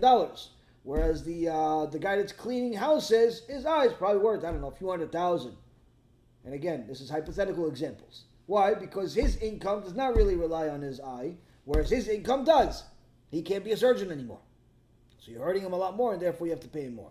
So in essence, again, if it wasn't for our sages giving us the interpretation of the Torah, which is a very fundamental part of the oral Torah, we would not know what God said. We would be dumbfounded, blind, and most likely idolaters, no different than the Christians, if we did not have our Jewish sages. So although we obviously never forget our Creator, we always have to remember our sages as well. Gabriel, man, here we go again trying to sell Torah for money. Yeah, Gabriel, I'm making millions and millions of dollars. Ha ha ha. All for money. All this shield where we automatically charge your credit card for everything you have because you watched me for free. It's not for free. We are automatically, Facebook gives us access to your credit card and we take every dollar you have. And also your 401k. I already have access to it. I'm looking at the stocks you have. I'm gonna sell everything tomorrow because everything I do is for money. Because that's what you think, Gabriel. Stupid comments deserve stupid responses. That's what you get, Gabriel, man. I just don't understand you, though. Why do you watch? Why do you watch if you dislike what we say? Why do you watch? Why do you bother? Why don't you go smash your head against the wall a few times? Maybe you'll get something better out of it rather than a sin. Think about it. If you don't like what we say, go watch something else. There's plenty of people that don't like us, and Baruch Hashem, 1.5 million more that do like us. You don't like us, go somewhere else, go fly kite. There's no purpose of you earning another sin. You're killing yourself with silly comments like that, especially something that's completely false. If I wanted to go make money, I'd go to Wall Street. I used to make $3,600 an hour. $3,600 an hour. Well, probably you don't even make it a month. I used to make it an hour. If I wanted to go make money, I'd go there. To say that I do it for money is the furthest thing from the truth, because I don't even take a salary from the organization, you fool. But you think that I do it for money, and your comment affects other people, so I have to address it. I have to address it because people like you cause damage to Am Yisrael. I do it for money. Jonah. How can one combat internal arrogance or arrogance had in one's heart? Outward arrogance is relatively straightforward to stop, but inward arrogance seems harder to tackle. Jonah, it's a very, very deep question. How do you, obviously outer arrogance is in essence showing off certain things. Inner arrogance, you could pretend that, you're humble. You could pretend that you're not as good as other people like some people do. They walk low and they see certain things. They even embarrass themselves in public, but in reality, deep in their heart, they think that they're better than everybody else. So how do you defeat it? You defeat it with more Torah. What does it mean with more Torah? The more Torah you learn, the more you realize how much you don't know. Again, the more Torah you learn, the more you realize how much you don't know. And I don't mean just learning one particular topic, but rather covering the entire Torah. You learn the Chumash each week with commentary. Perhaps if you're good enough, maybe a few commentaries. On top of that, you learn a few pages of Gemara, or at the very least 1 or 2 pages of Gemara each and every single day with commentaries. If you're advanced, read some of the Tosfot, read some of the other Mefarshim, go look at some Sheilot v'Tshuvot, connect it to, read Halacha, read the Poskim. The more you learn Torah, the more you realize how much you don't know, which you realize at that point that you have nothing to be arrogant about. Why? Because all of the things that a person could possibly be arrogant about in this world are material things. But the truth be told is that those material things you can't take with you anyway. That car you can't take with you. That house you can't take with you. Those looks that you have are not going to stay with you whether you like it or not. Everything at some point or another is lost, is left behind. So all the things that people are arrogant about are things they don't truly possess. They're not theirs. Because if it was yours, you'd be able to take it with you wherever you want. Your car, although you paid for it, it's not yours. Your house, although you paid for it, it's not yours. Nothing is yours, because you can't take it with you, except your Torah and your good actions, your ma'asim tovim. That's what's yours. Your sins also is yours. The point being is, when a person realizes what they actually have, they realize that the only thing they should be arrogant or embarrassed of are things they truly possess. Because all of the other stuff is not really there. It's like somebody stole the crown of the king and is acting as if he's the king. I mean, it's silly. It's silly to be arrogant about all these material things. So the more Torah that you're going to learn, the more you realize how much you don't know and how much you don't possess. And the point being is, the less you have to be arrogant about. Now, to work on yourself cannot be simple by any stretch of the imagination, because to work on yourself means that you have to constantly repeat what I just said and many other things like it on a regular basis to yourself. You have to constantly test yourself. There's a very famous story about one of the tzaddikim in the previous generation, Rabbi Yitzchak Berdichov. Rabbi Yitzchak Berdichov already was recognized as a big chacham when he was very young. And one of the wealthy people of the community recognized his wisdom in Torah and said, I want him to marry my daughter. And he decided to take him as a husband for his daughter. Surely the daughter wants to marry one of the people that's going to be the next giant of the generation. And so they got married. Now, shortly after the marriage, it was Yom Kippur. So the gvir, the wealthy person, the father-in-law, wanted to celebrate with his son, but also show him off to the community, and he invited him to his community for Yom Kippur. And the community heard about all the good things about this Rabbi Yitzchak Berdichov, this young chacham, and they wanted to give him kavod, they wanted to give him honor by making him the chazan for the Kol Nidre. Starting the Kol Nidre, beginning of the Yom Kippur. So, Rabbi Yitzchak Berdichov walks up to the bima, takes up the talit, and puts it down. Takes it up, puts it down. Takes it up a few times. And then he starts talking. No, you do it then. No, you do it. No, I'll do it. No, you do it. You do it. You do it. Okay, you know what? If you're going to do it, I'm out of here. If you're going to be here, I'm not going to be here. You do it yourself. Everyone starts to laugh at the wealthy man that just had his daughter marry this crazy person. He's talking to a talit on Yom Kippur nonetheless. But he didn't say a word. They continued praying. And after they finished praying later on that night, on the way home, the Gvir says to Rabbi Yitzchak Berdichov, he says, I don't understand. Why did you choose to embarrass me this way? If you wanted to embarrass me already, why don't you just do it some other way? Rabbi Yitzchak Berdichov says, no, chas v'shalom, I wasn't looking to embarrass you. I'm sorry if I embarrassed you. So he says to him, the father-in-law says to him that if you weren't looking to embarrass me, then what was that all about? What was that whole thing? You're talking to a talit? He goes, no, I wasn't talking to a talit. He says, what happened? He says, Baruch HaShem, I arrived at the shul and everybody's giving me kavod, honor, and so on. And if that wasn't enough, they say, why don't you be the chazan for Kol Nidre? And all of a sudden I get to the bima, and who shows up? Other than the Malach HaMavet himself. The Yetzer Hara shows up also. So I say to him, what are you doing here? He says, I'm going to be chazan. I say to him, but I'm going to be a chazan. He goes, no, I'm going to be a chazan. He goes, okay, so you be a chazan. He goes, no, I'm going to be a chazan. You're a chazan. Go back and forth. So Rabbi Yitzchak says to the Satan, says to him, listen, but I earned my way. I learned a lot of books. Satan says, I learned a lot of books too. He goes, yeah, but I toiled in Torah. Satan says, I toiled in Torah with you. He says to him, but I worked on myself. Satan says, I worked on myself too. Rabbi Yitzchak Berdichov says to the Satan, if you know so much Torah, if you worked on yourself so much, if you think you're so good, and that's why everybody's giving you kavod, you be the chazan. I'm out of here. I'm not going to be chazan. The Satan does tshuva with you, Rabotai. You think that you're getting greater. You think that you're getting better. You think that you're becoming a tzaddik after 6 months, 6 years, 20 years. You think that you have no sin under your belt.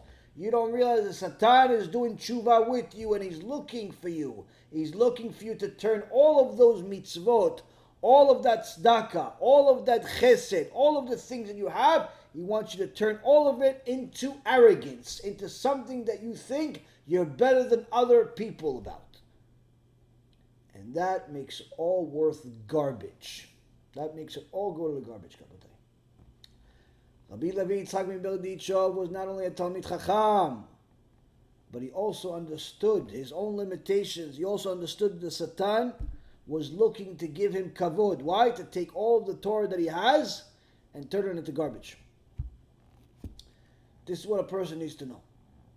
On one hand, in reality, if you compare yourself to some of the greatest rabbis in the world, some of the greatest Talmidei Chachamim in the world, some of our forefathers, already you have nothing to be proud of. Why? Because the only thing that you could possibly own is Torah and mitzvot, and they had a lot more than you, then what the hell are you so proud of?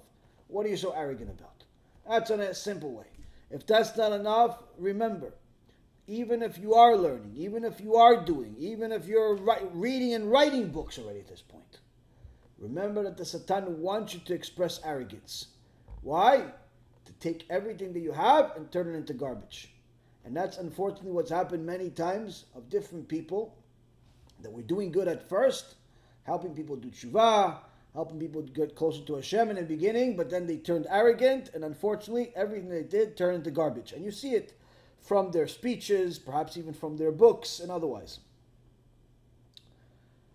Jacob. Hi Rabbi, my daughter is a bat mitzvah and has always been excited about Torah and davening, but lately at 14, she has depression and sleeps. Seems to be her idol. What do I do? We can only think the depression came from her scoliosis surgery, but it was in 2019. Her desire is only sleep.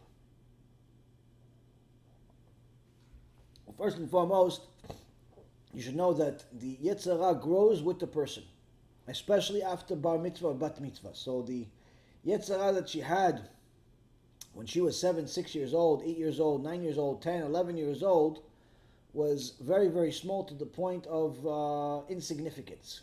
So that's why it was very easy for her to learn. She loved it. She had very little remorse, a temptation to go against it, and so on. Once she became bat mitzvah, the Yetzer Hara grew even more, grew much more, because now the mitzvot went from being something that she should do to something that she has to do, which is a very, very big difference. Very big difference that most people don't understand. The obligation to do a mitzvah is, and understanding that the mitzvot are an obligation, is a much more important than simply liking the Torah and liking the mitzvot. We do the mitzvot because we have to. And we get rewarded for doing the mitzvot because we have to. Not because we like it. It's good if you like it, but the main reward is because you have to. That's a person that serves as creator.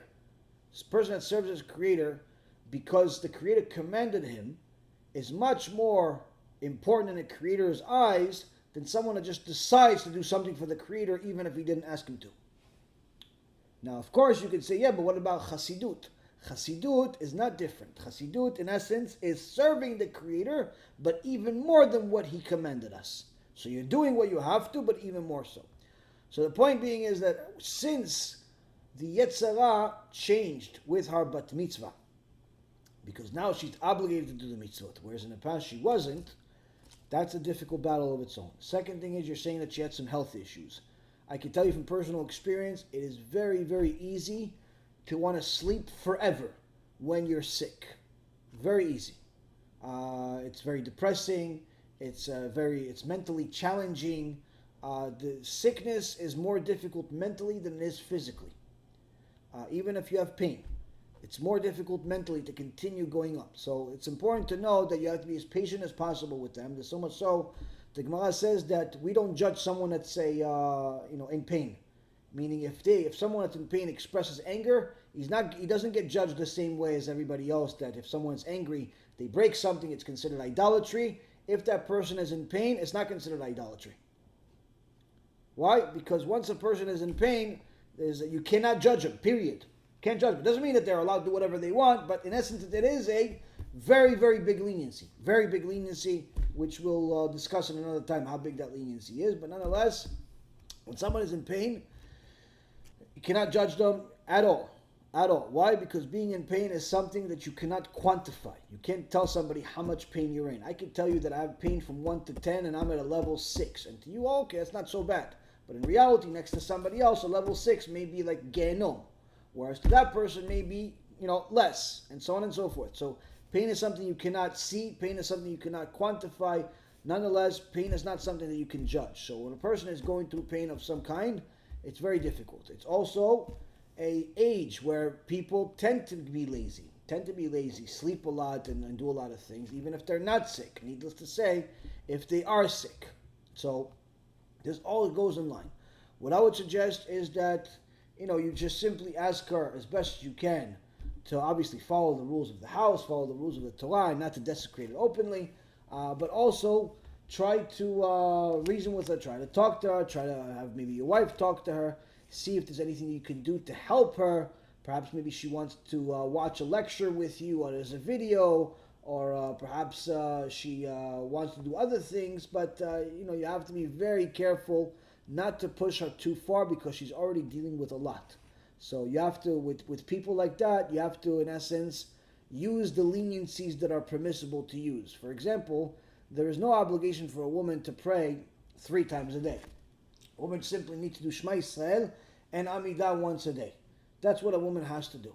Now, if she doesn't, then, again, you could try to see if you can get your wife to talk to her, or maybe perhaps reward her for it, encourage her to do it, pray together with her, see if you can get her to do it, or perhaps, just again, there are certain times that you have to let certain things go because she's going through her own difficulties and her own test.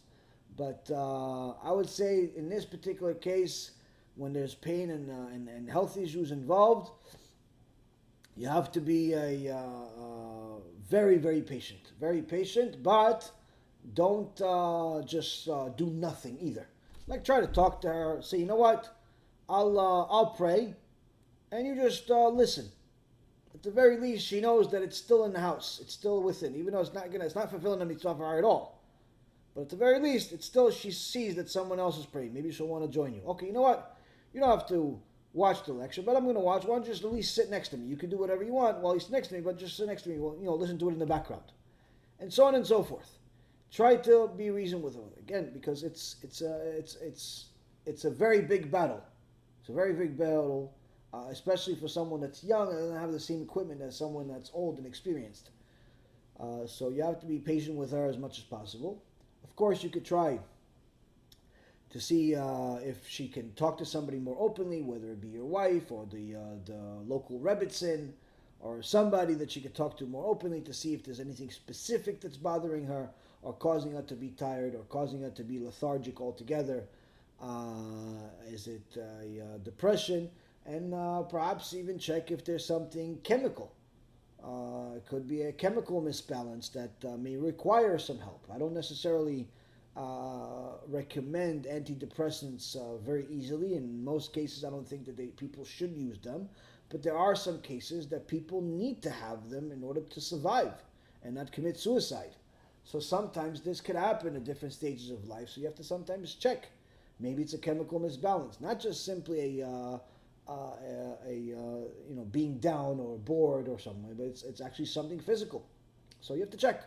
But the point is that don't give up, but also don't push too much. Don't push too much at a time where she has pain and agony. Elchanan, does using donations as a tax break take away from the merits of the donation and count as a payment in this world? It's a very good question. Now, if somebody's only donating for the sake of taxes, then most likely the donation itself is not worth very much anyway. Not because of the loss of merit, but rather because if he only cares about the tax benefit, then he does not have much merits that he's looking to acquire. He's looking to just simply acquire honor from somebody. So the Gemara says, "Megalgelin zchut al yedei zakai, v'chova al yedei chayav," that Hashem, brings merit to those that have merits and are looking for merits, and obligation is the one that's looking for obligation. Meaning that if someone is looking to do a mitzvah, just itching for a mitzvah, let me see if I can help somebody, let me see if I can donate somewhere good, he's looking for something good to do, Hashem will bring him something good. He'll give him a good organization that helps people do TeShuva, do Chesed, and so on and so forth. He'll bring it to his attention that he'll donate to such an organization. But if he's just looking for a tax benefit, most likely the emails that he's going to get are going to be from the family zoo, or from Jews and Christians Alliance or something like that he's going to be supporting idolatry, or maybe to help save some whales, or maybe donate for rescuing of dogs. He's not going to donate to anything that's worth anything. So there is no merit to speak of for such a person. If a person is donating for the right reason, then he's going to get the full merit of it, and the tax benefit is just a cherry on top. It's just a cherry on top as a result of what he's doing, but he's not doing it for the tax benefit. So therefore, it does not take away from his merits, because he wasn't donating for the sake of taxes. Now, if he's encouraged to donate more today rather than normally, because today will have a bigger benefit to donate for tax-wise than it will in, let's say, 2 days from now, once the new year and the Gregorian calendar starts, he should not refrain from donating anyway, simply because, again, it's one of the things we learned from Avraham Avinu is that when we have a mitzvah opportunity, we have to expedite it. We have to hurry after it. We have to run after it as soon as possible.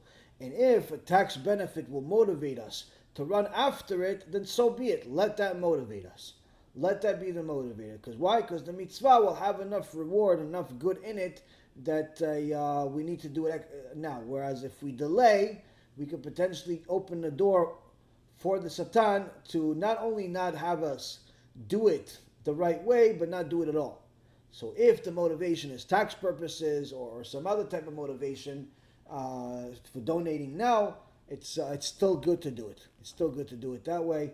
Of course, a person should be donating at all times and whenever they can, but sometimes people need to be reminded, and therefore use whatever tools you can to motivate you to do the mitzvah as soon as possible. Mike, I read that if the Rav embarrasses his Talmid, the Talmid will merit to understand the most complex halacha of commerce. Why does this benefit come through embarrassment? Isn't it considered murder to embarrass somebody? It's a very good question. Now, there is different forms of embarrassment. There is embarrassment that is intentional, and there's embarrassment that's unintentional. Now, it's not intentional, unintentional, like we would typically understand, where unintentional would be, oh no, he didn't mean to embarrass him, and it ended up being embarrassing. And if it's intentional, it's like, yeah, I wanted to kill the guy, that's what embarrassment. No, that's not what I mean by that. Intentional but unintentional embarrassment, meaning it had a purpose. Sometimes a rabbi will rebuke his talmid or tell his talmid something, and that will cause embarrassment. That will cause embarrassment for the person, but that was not the purpose of the rebuke. The purpose of the rebuke, the purpose of the rabbi telling his student that he's wrong, wasn't to embarrass him. The purpose of it was to tell him whatever he needed to tell him. It caused embarrassment, but nonetheless, it wasn't the purpose of it. The latter part is if you need to embarrass the person. You need to embarrass him because he's doing something that perhaps requires embarrassment, such as the Rambam points out one of the examples in Halacha, in the Mishneh Torah. It says that if somebody talks in shul, you have to rebuke him. You have to tell him something to stop. And if they don't stop, you rebuke them. And if they don't stop, you have to embarrass them. Embarrass them publicly. Why? Since they are causing everybody's prayer in the Keilah, their prayers not to be accepted by Hashem, all of their prayers are being put on hold. You have to publicly embarrass that person if they don't listen to rebuke. So that type of embarrassment is a mitzvah. even though it's an intentional embarrassment. The other embarrassment that's unintentional is also a mitzvah. It's also a mitzvah. Why? Because he was rebuking his student. He was rebuking his student for the sake of helping his student. The fact that it helping him embarrassed him in the process is not a bad thing. It's a good thing that he delivered the message to him. There was no other way to do it. Meaning, it's like, for example, if you have medicine and the only way to give it to a person is through a needle. Now, no one can say needles are good and fun, okay, unless you're a crackhead. But, in reality, no one says that needles are good and fun. And I think even they don't like it. Why? Because they hurt. But you need to administer the medicine in a painful way. Why? Because you need the medicine. So sometimes the rebuke, the truth, has to come in a certain way that's painful, but nonetheless, it's not a bad thing. And if the rabbi embarrasses his talmid with a good purpose, meaning to rebuke him, to help him, to show him something, and the talmid accepts this openly and welcomingly, even though it's embarrassing for him, to realize that his whole answer of what the halacha was is wrong, is rabbi telling him, no, what you're saying is wrong, even though it took you 3 days of learning and studying and preparing, everything you said is wrong, but here's the right answer. Surely that's going to be embarrassing for that talmid, but if the talmid accepts it like he's supposed to, which is that, Baruch Hashem, although I spent 3 days getting the wrong answer, I'm still going to get fully rewarded for studying. And even more so now, I have the merit to learn the truth. Even though I spent, in essence, in some people's perspective, I wasted 3 days, and it's embarrassing that he's telling me that I'm wrong in front of 500 people because he can't afford not to tell me because they could think I would be right with the wrong answer. So it's embarrassing, but nonetheless, if the Talmid accepts this answer the way he's supposed to, that's a good thing, and that Talmid will have major merits for accepting the truth, even though it's embarrassing. A person that loves Mussar, not just loves listening to Mussar, but even accepting Mussar intentionally when the rabbi tells him he's wrong, when the rabbanit tells us she's wrong, and so on and so forth, and you need to fix yourself, and you welcome it, even though it hurts, you get rewarded handsomely, both in this world and the next. But if a person is embarrassing another person simply for the sake of embarrassing them, then that's obviously bad. Like you're saying, it's like murdering somebody. But like I said, there's multiple types of embarrassment, as we just mentioned. Martin, is plastic surgery kosher?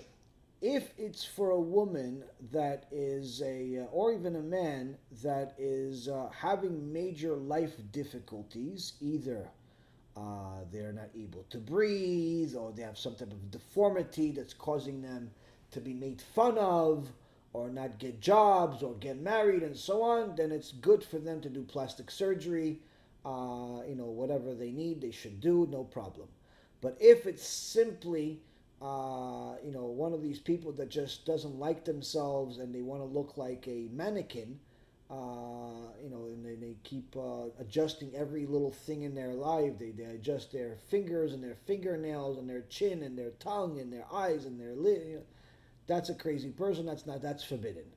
A person that has certain things to make themselves better looking in certain aspects is not necessarily a bad thing. In some cases, it's actually a very good thing. It's a very good thing. But again, anything that's excessive other than Torah is not good.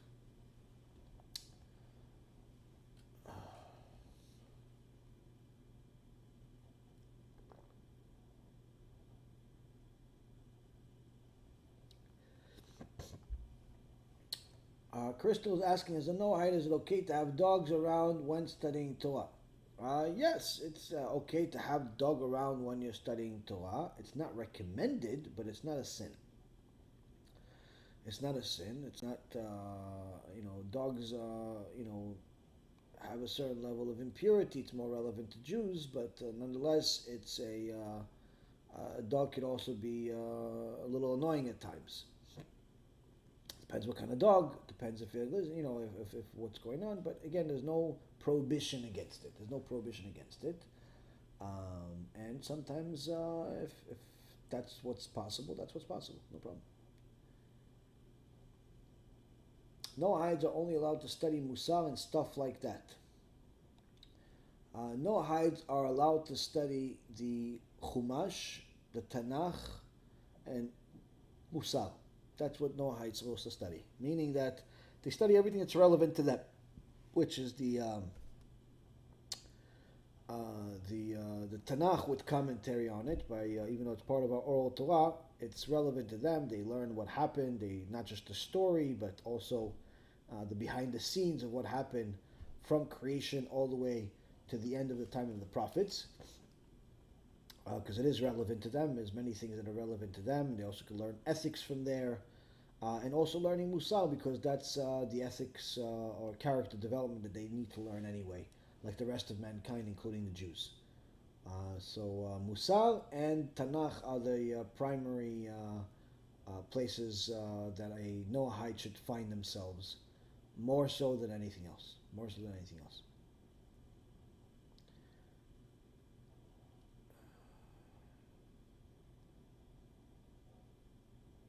לרפואת יעקב בן רחל, יפה ליזית, בת רותי, בעזרת השם.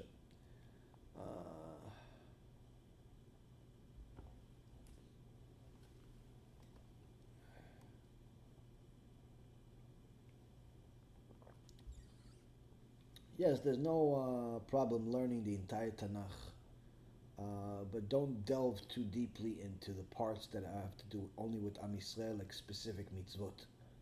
Like when you get to the section that talks about tefillin, you could read the basic commentary by Rashi, what's being said there, but don't delve deeper into it. If you're a Noahide. But nonetheless, again, if you have a Tanakh with commentary by Rashi, whether you're a Jew or Gentile, you could and should learn it.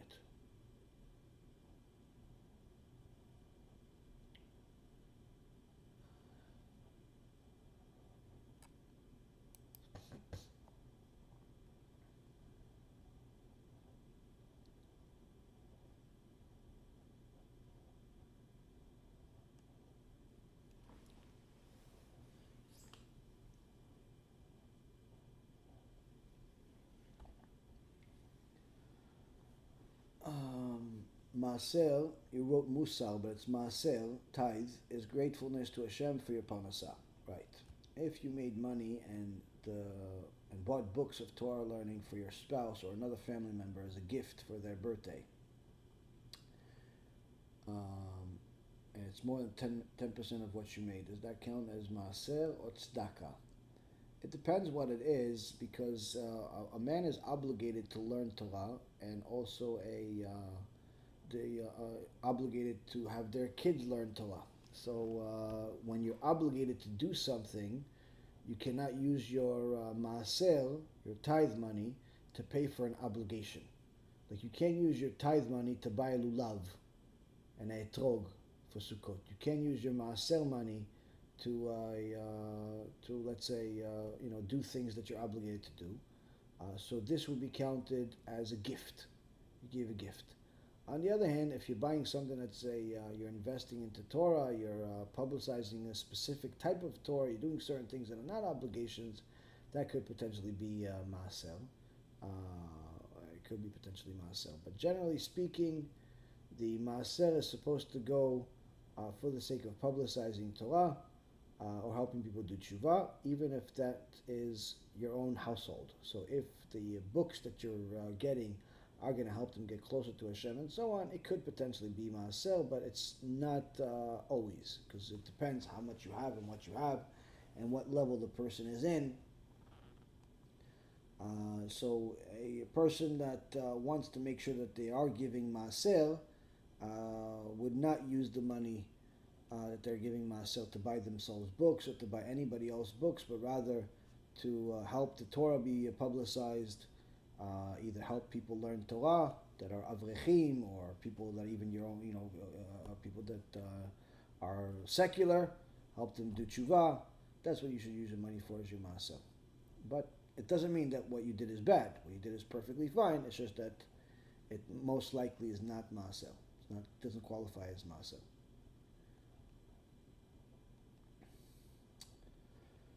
Shabtai ben Aneta. Should a Jew who is returning to religion after generational gap go to yeshiva? Still learning Hebrew vowels and starting Aramaic. You inspire me to better myself. I can't stop watching your shiur, and I have a rabbi that studies with me. Thank you for learning with me, Shabtai. I really appreciate it. As far as your main learning, you should do as much of it as you possibly can on your own by watching our lectures, reading good, authentic Torah books from legitimate Orthodox publishers. That's the minimum. But if you can go to yeshiva, if you're at the age of going to a yeshiva, then you should go to a yeshiva, yes. As a side note, again, I don't know how old you are and much about you. If you're a young person that's going to public school, then yes, you should leave the public school immediately and go to yeshiva. Go to a Jewish school.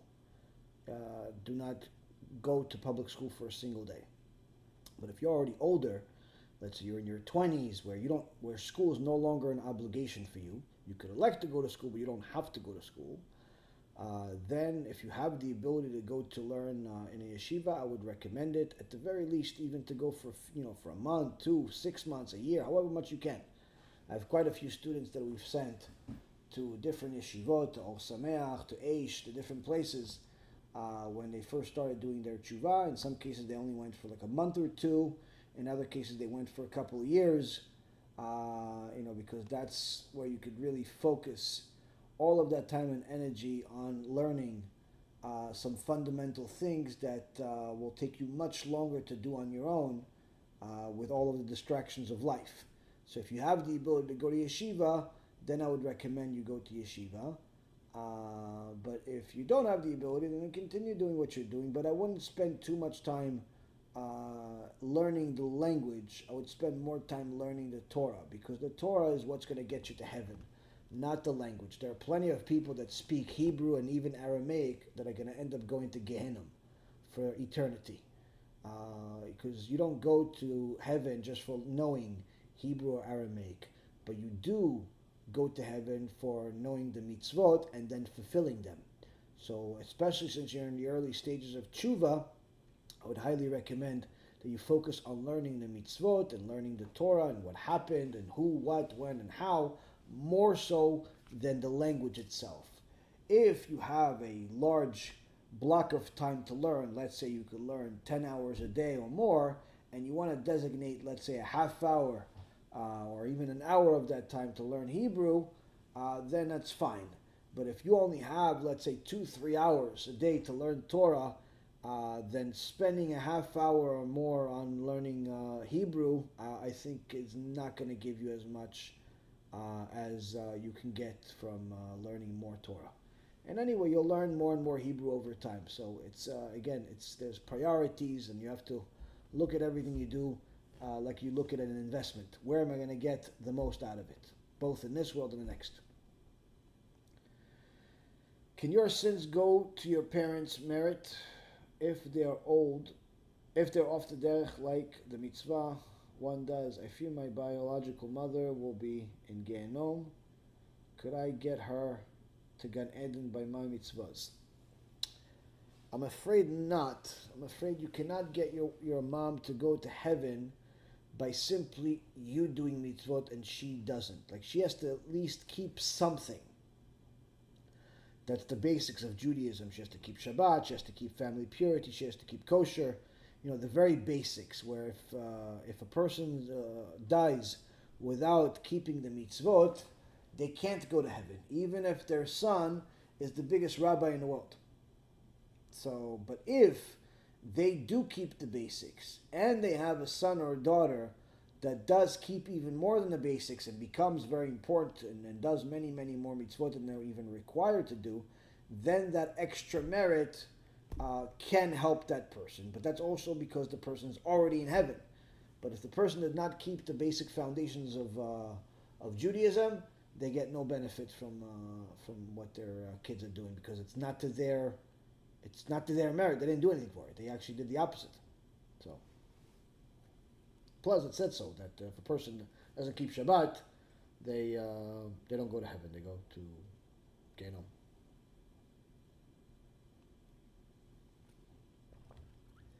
Yaakov Goldsmith. What is the purpose of a Jewish woman's life if her children already grew up and she has no eggs? Is the purpose of a Jewish woman's life to influence a husband and children to learn Torah? What if she couldn't be married for 80 years because she has no chen?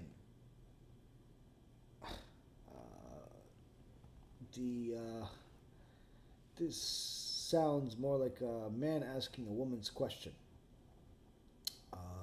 which is not really the best idea, but I'll answer it anyway. A woman has a lot more purpose in life than simply having children. Anyone that thinks that the only purpose for a woman to have in the world is to have children is an idiot. Why? Because a woman is Hashem's daughter. She can fulfill mitzvot of women. She can do certain things that only women can do.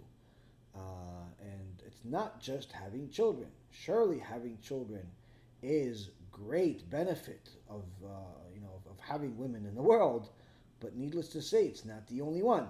So women can do much more than just simply have kids. But if she has the ability to have kids, she should have kids, because if it wasn't for her having kids, the rest of the world would not be able to exist. But that doesn't mean it's the only purpose. It's just part of the purpose. Now, as far as, aside from that, she should, if, let's say, for example, she can't have kids because, you're saying, she is 80 years old and she looks like, a troll, and she wasn't able to get married, according to what your question is, because she's so ugly. First and foremost, you should know that beauty is in the eyes of the beholder, and HaKadosh Baruch Hu has a match for everyone.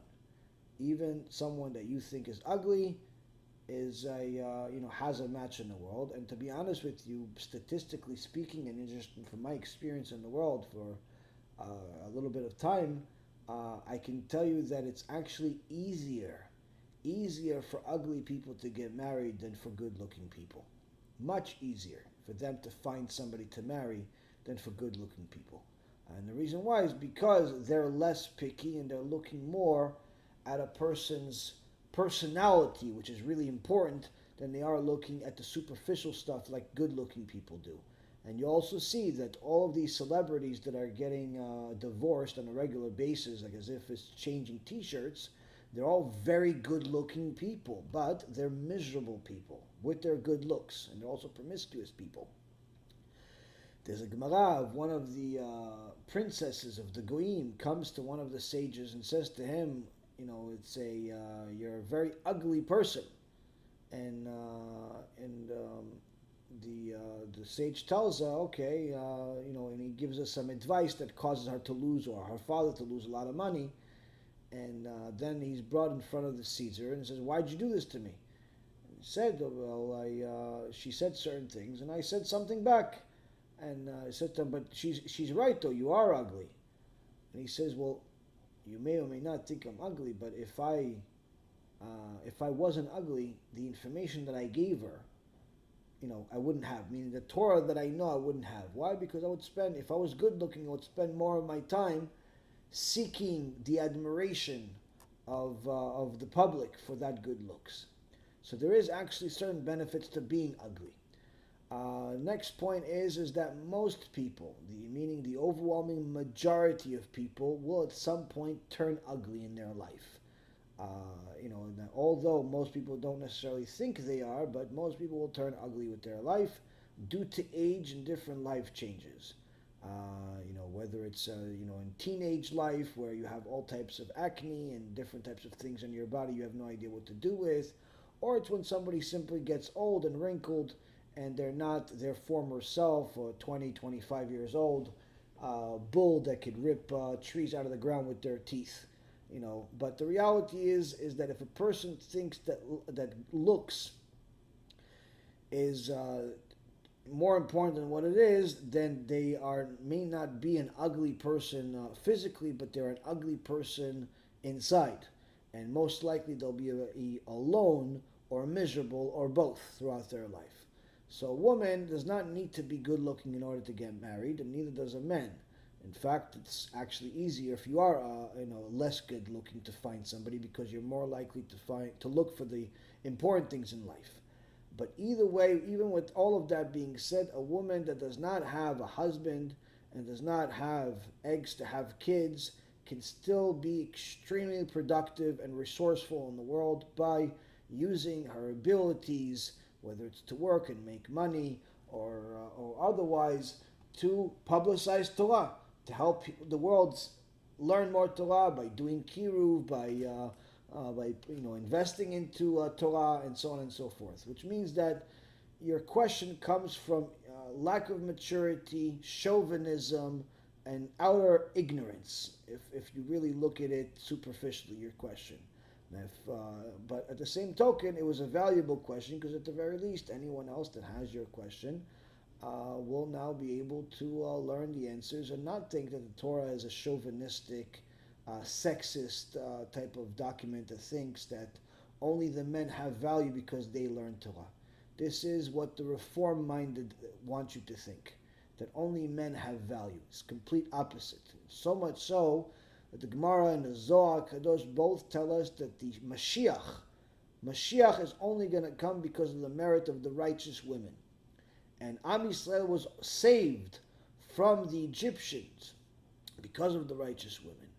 So obviously here we see that it's not just because of women that have kids, because some women didn't have kids, some women their kids died, some women they couldn't have kids, and so on and so forth.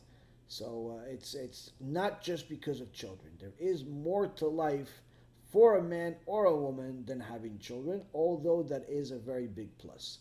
So it's a valuable question, which I appreciate, but at the same time I have to make that comment that it sounds a little bit chauvinistic, the question, but hopefully it's because you're trying to help somebody else see the truth, and not because you actually believe some of the things that seem to be implied by the question. Donna, your question got deleted. Maybe. I don't know. I didn't delete it. So,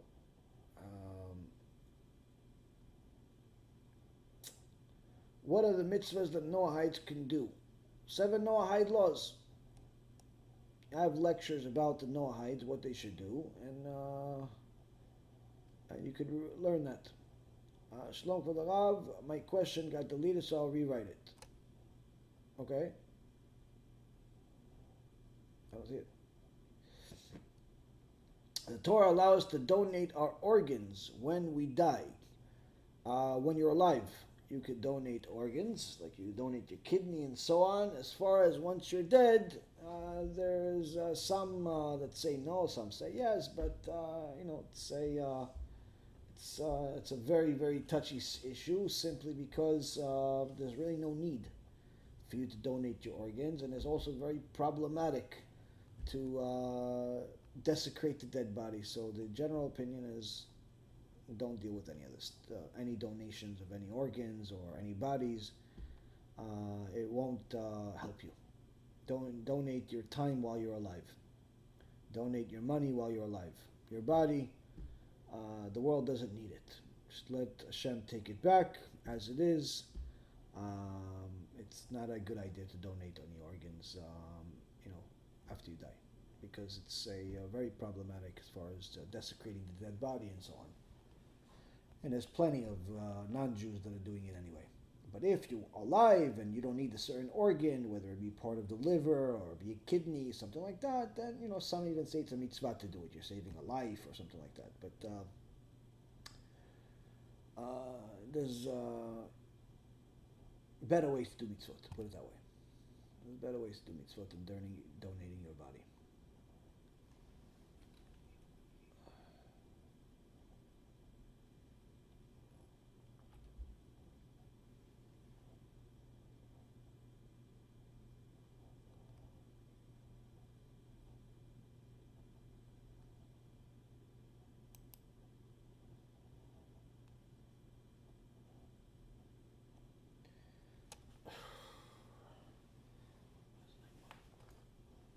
We're almost done. It's kind of late. if someone has been, Yaakov was asking another question. Someone has been doing serious tshuva for a while and has acquired Yirat Shamayim, recognizes En Mod Bivado, and time is unwarranted, is unwarranted gift, yet one time he accidentally wasted an hour thinking he was doing things he thought was important but really weren't. What should he do now? Learn more Torah. That's what he should do. Dana. I hear Shurim and the rabbi said that giving tzedakah will save the person in the next world. I personally know some people that don't keep Torah and mitzvot. However, they give tons of tzedakah. So how is it that they will receive reward in the next world? They will not receive reward in the next world. Whoever's telling them that they'll receive reward in the next world is lying to them because he wants their money. A person that does not observe the Torah, does not keep Shabbat, does not keep the basics of Torah, and gives tzedakah, all of their reward will be rewarded in this world. As it says in the Pasuk in Parashat Vayetchanan, Meshalem el sonav el panav la'avido. Hashem pays his haters for their merits of giving tzedakah or doing anything, cash to their face in this world in order to destroy them. This is one before last verse of Parashat Vayetchanan. A person does not keep Torah and mitzvot will not get rewarded in the next world. They will get destroyed in the next world. They'll go to Gehinnom in the next world. They will not get rewarded for it. But if a person has some sins and some mitzvot, but it's not the sins that are irreparable in the next world, then the tzedakah will help them. But as far as if they don't keep any Torah and mitzvot, but they just donate money, it's not going to help them one bit in the next world. They'll get punished severely. And they're actually going to get punished even for giving that money. Even for giving that money. There's a pasuk. There's a verse in the Torah. And the Gemara, Masechet Ta'ani, talks about it also. Different people that think that they can bribe God. There's no bribing God. You can't buy me. You can't bribe God and have him give you heaven. If you don't follow Torah and mitzvot, no heaven. Hi, Kvod Rav, can you please make the shurim live on YouTube as well? One day, BeEzrat HaShem, one day. How do we fulfill both mitzvot of erasing Amalek's memory from the face of the earth and remembering what they did to us? If we erase their memory, then we can't fulfill the mitzvah of remembering them. Well, erasing their memory is not necessarily always killing the person, killing an Amalek. We don't even know who Amalek is. Erasing the memory of Amalek is, let's say, for example, a person does tshuva, gets closer to Hashem, but she still has pictures of herself when she was young and practically naked in the streets. Or he has pictures of himself when he was young and promiscuous with different girlfriends, most of them being not Jewish. Destroying those pictures, destroying them from the face of the earth is erasing Amalek. As far as not remembering Amalek is a little bit of a different mitzvah. It's a little bit different mitzvah. Or remembering what they did to us is a different mitzvah. It's a mitzvah of acquiring Yirat Shamayim, acquiring fear of the Almighty, because the reason why Amalek felt comfortable to fight Am Yisrael is because of the Torah and because they had no fear of Hashem. So acquiring Yirat Shamayim is in essence remembering Amalek. Plus there's a verse in the Torah that you read once a year, or twice a year technically. But the point is that the erasing Amalek and remembering Amalek is not just literally, with a people named Amalek, but rather with certain things that are within your life, certain actions that are connected to Amalek. Like, for example, if somebody tells you not to go to a Shiur Torah, even though it's a very good Shiur Torah, or someone tells you don't keep Shabbat, or somebody tells you don't marry a good kosher person, that's a character trait of Amalek. And ending that relationship, or even at the very least not listening to them, is a way of fighting Amalek. So Amalek is not just a person per se. It's more to that. Could there be any benefit to taking vitamins or supplements? Because Hashem is completely in charge of our health. Is taking a supplement making a reasonable effort, or thinking we need to help Hashem? No, you have there's a pasuk in the Torah, it says Rapo Yerapeh, that gives permission for the doctors and as well as the chemists and drugs and pharmacy companies the right to cure people. And there are different things. Some of them are cures per se of specific diseases. Some of them are supplements. And there is a entire book that the Rambam wrote of different things that are supplemental. They're not necessarily cures, but they're supplemental to your health, different things that can help your health. It doesn't all work the same today as it used to be. It used to work back then. But it's very effective medicine or supplements that you can learn from, and there's actual, I would say quite a few books written with ancient Jewish medicine, they call it, but many of those things are not necessarily per se just medicine to cure diseases, but also supplements. Meaning that you are allowed to take vitamins or any type of supplements to improve your health for different reasons. There's no problem doing it. No problem. Now, as far as one thing I would add to it is to always remember that if it has a good taste, if the pill or the liquid, if it has a good sweet or whatever good taste, then it has to be kosher. Then it has to be kosher. If it's a supplement, because you don't have to have it. But if it's or even if it's a medicine, it has to be kosher. If it doesn't have a taste or it has a bad taste, then it does not need to be kosher. Not to be kosher. So meaning like a pill that, actually let's repeat. So let's say if there is a vitamin that's, or multivitamin that's gummy and it's sweet. If you're a Jew, you want to consume one of those gummy vitamins, it has to be a kosher one. You cannot, eat one that's not kosher. Why? Because the non-kosher one has gelatin in it, which is coming from bones of animals, and it's not kosher. On the other hand, almost all pills have gelatin in them because they need it for the adhesive, for the pills, for the casing, and so on. So how come you're allowed to take those? They're not kosher. That's because all of those pills and medicine for your antibiotics and other types of pills that people take, they either have no taste or a bad taste that even a dog wouldn't eat. And therefore, the gelatin that they have has been destroyed to the point where it's no longer food. And that's why Rabbi Ovadia, alav shalom, says that you're allowed to consume gelatin that has a bad taste or no taste.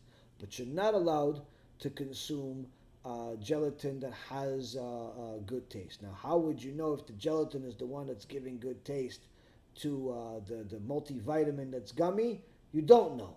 Therefore, you stay away from it, and you go find yourself a jelly gummy kosher vitamin if you want to consume that, or medicine if you want to consume that.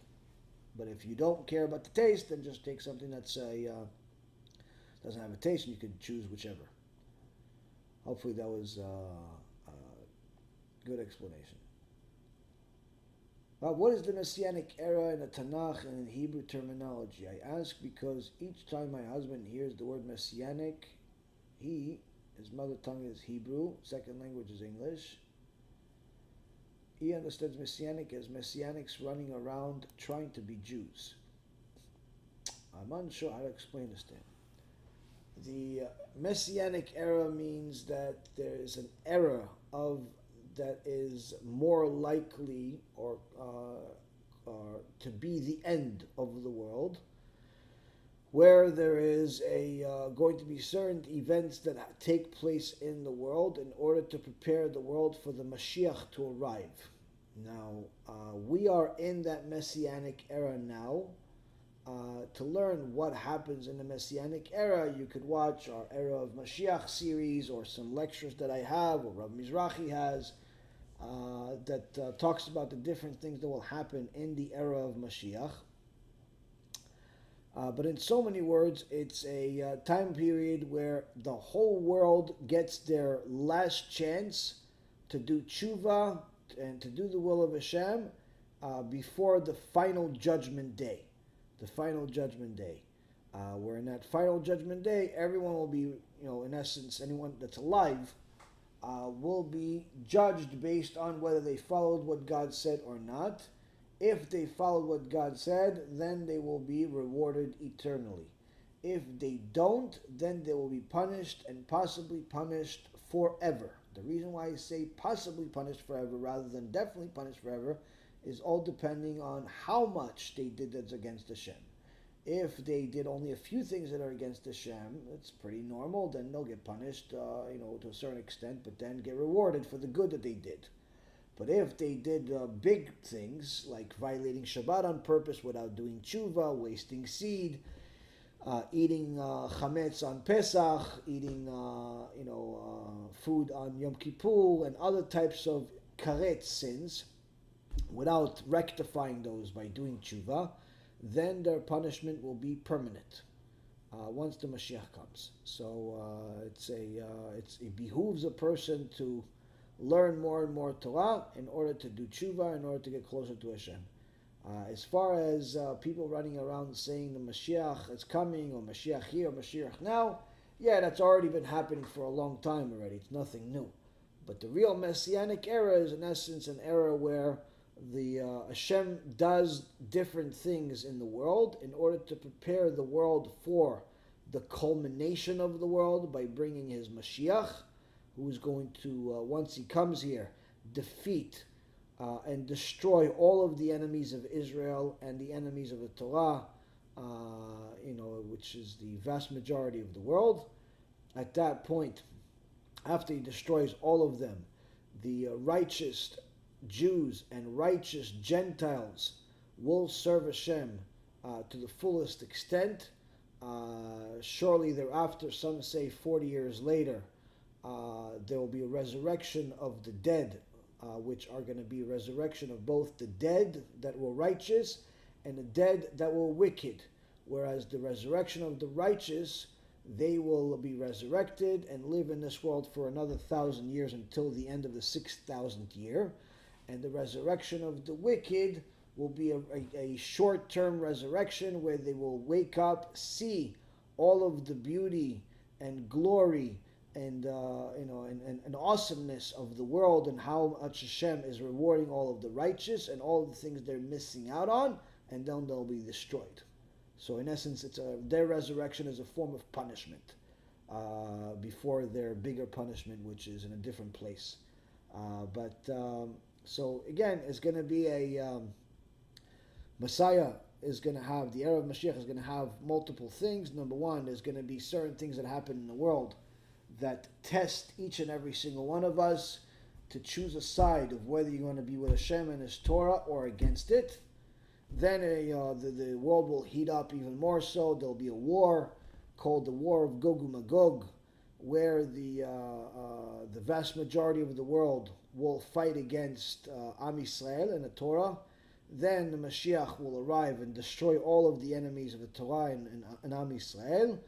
And the only survivors will be the righteous Jews, not all Jews, just the righteous Jews, and the righteous Goyim, the righteous Noahites. Not all the Noahites, but just the righteous ones, meaning only the righteous will survive.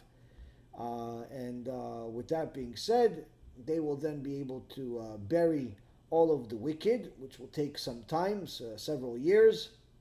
I think it's 7 years burying all the wicked because there'll be a lot of dead. But you won't have to fertilize the world for a long time because of all that blood. Either way, after that, the glory of Hashem will be at the highest it's ever been. And then, we'll be able to serve Hashem for another 1,000 or so years in this world, in the last 1,000th year, before we go to a different world after this. Okay, if the righteous Jews will be resurrected from the dead when Mashiach comes, does that mean that they will leave Gan Eden to come back to live, or are they not in Gan Eden yet? Oh, very good question, Raphael. There's two Gan Edens, and there's also Olam HaBa. There's Gan Eden Tachton, Gan Eden Enyon, and there's Olam HaBa. So there's several different parts even within them. So everyone that's in Gan Eden is in a good place, an amazing place, and a place that's much better than this world. But this world will change into a different version of itself once there's the Mashiach comes, which will be superior to that Gan Eden that's available now. But then after that Gan Eden, this world culminates itself at the end of the 6,000th year, then they're all going to go to a different Gan Eden that's much more superior than anything else before it. And that's usually referenced to as Olam HaBa. Olam HaBa. Jacob says, you're correct that she's in pain. Her spine was at 100 degrees. Oh, okay, so there you go. So it's you have to be very patient with somebody that's in pain.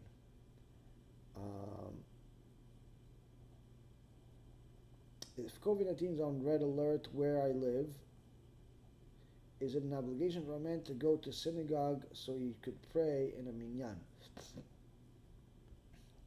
Is it red alert? I don't know what that means. Red alert. Does that mean it's anyone that goes outside dies? What does that really mean? COVID is on red alert.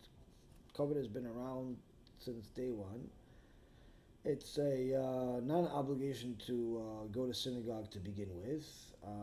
Even more so, non-obligation to put your life at risk. So if somebody believes that their life is going to be at risk by going to synagogue, then they should not go. But it seems like it's not really such a life risk to go to synagogue or to be outside with or without COVID, because even though it's a lot of people have died, like I said many times, even from the beginning, it's not as bad as the news makes it seem to be. So red alert, purple alert, burgundy alert, I don't necessarily think that it's as bad as people make it seem to be. But that doesn't mean that a person should go out there and start coughing on people and giving them hugs and kisses too. Whatever, every person needs to do what the Torah says anyway to do, which is to keep your hands to yourself and to be respectful of other people's space and don't touch anyone. I mean, that's actually something that we need to do anyway throughout the whole year. Either way, if a person does that, I think they'll be fine, especially if they're learning Torah and they're doing mitzvot and they keep Shabbat. They won't get hurt. Won't get hurt for doing those mitzvot. I mean, it may be for something else, but not necessarily for the mitzvah part. Sam says, can a convert use his or her mother's name who's not necessarily Jewish for the purpose of tehillah or mishibarach? No. The person that converts is no longer related to his biological father or mother. Their father and mother is Avraham and Sarah. So a person that converts has to say that their father is Avraham and their mother is Sarah. Saying that their mother and father is their biological parents, he could say it if it's referencing your government documents and if somebody asks you personally. But for the sake of a mitzvah, for the sake of spirituality, it would be considered a lie. So he has to use Avraham and Sarah. And if a person has not converted yet and still has a problem with what I just said, they should reconsider whether they should convert or not, because it doesn't seem like they understand yet what conversion is, because they're connected to their past. And I understand that you're saying that it's your parents and you love them. That's fine, but your parents are not at synagogue because they're not Jewish. What difference does it make if you mention their name or not? It means that there's something else here in this question. I don't want to go too deep into it, but the point being is that a person should really, really think twice before they convert if they're still deeply connected to their past. If a person goes to somewhere not good, okay, for example, church, because he or she was forced and pressured by the parents and by the husband, will Hashem still hear that the person prayers since he or she prays to Hashem only and doesn't participate any other worship. A person, it's a Jew, is not allowed to go into a church.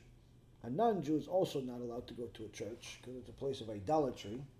But there is a bigger sin for a Jew to go to a church, or a place of idolatry. And no, their prayers will not be answered when they are in a church. And no, they cannot use the excuse that someone pressured them to go to a church. Because they have to stand up for themselves and they have to not go. And if they stand up for it like they would for anything else, they will eventually win.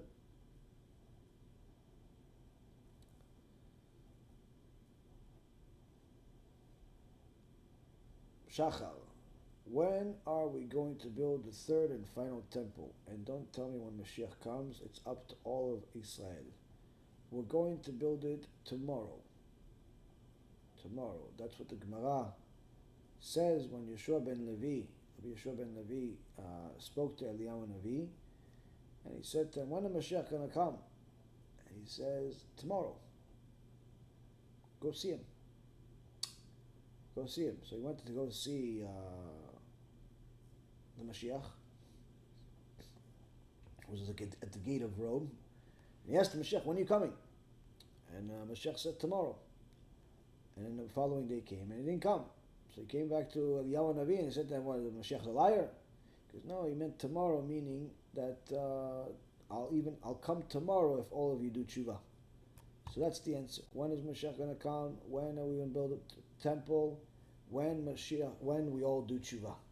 When we all do tshuva. A person that understands what it means, Mashiach coming and the third temple being built, will not be so focused on Mashiach coming and the third temple being built, more than they'll be focused on doing tshuva and helping others do tshuva. Because if the Mashiach does come, then that means that everybody that has not done tshuva will be destroyed.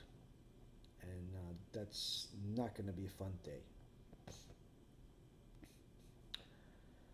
Jojo, where can one buy Sfarim by Rabbi Yaron? Interesting question. The reason why I say it's an interesting question is because Rabbi Yaron has books in Hebrew, which I believe you can get online in different places. Hebrew stores sell them, but the English books are they're there. They've been published, but they are you can't buy them anywhere. Why? No one's selling them. And there's one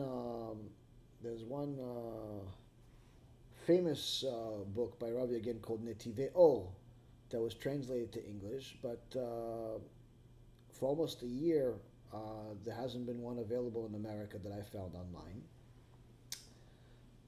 Now, why is that interesting? It's interesting because of that shortage of such important books, we have been in the process of acquiring a bunch of sets of his books, and will soon be posting the ability for people to buy them, but only as sets, not as individual books, for multiple reasons. So in English. So BeEzrat Hashem, the BeEzrat Hashem page will have the set of books of Rabbi Yaron, all of his books that were translated to English, will be available very soon, BeEzrat Hashem.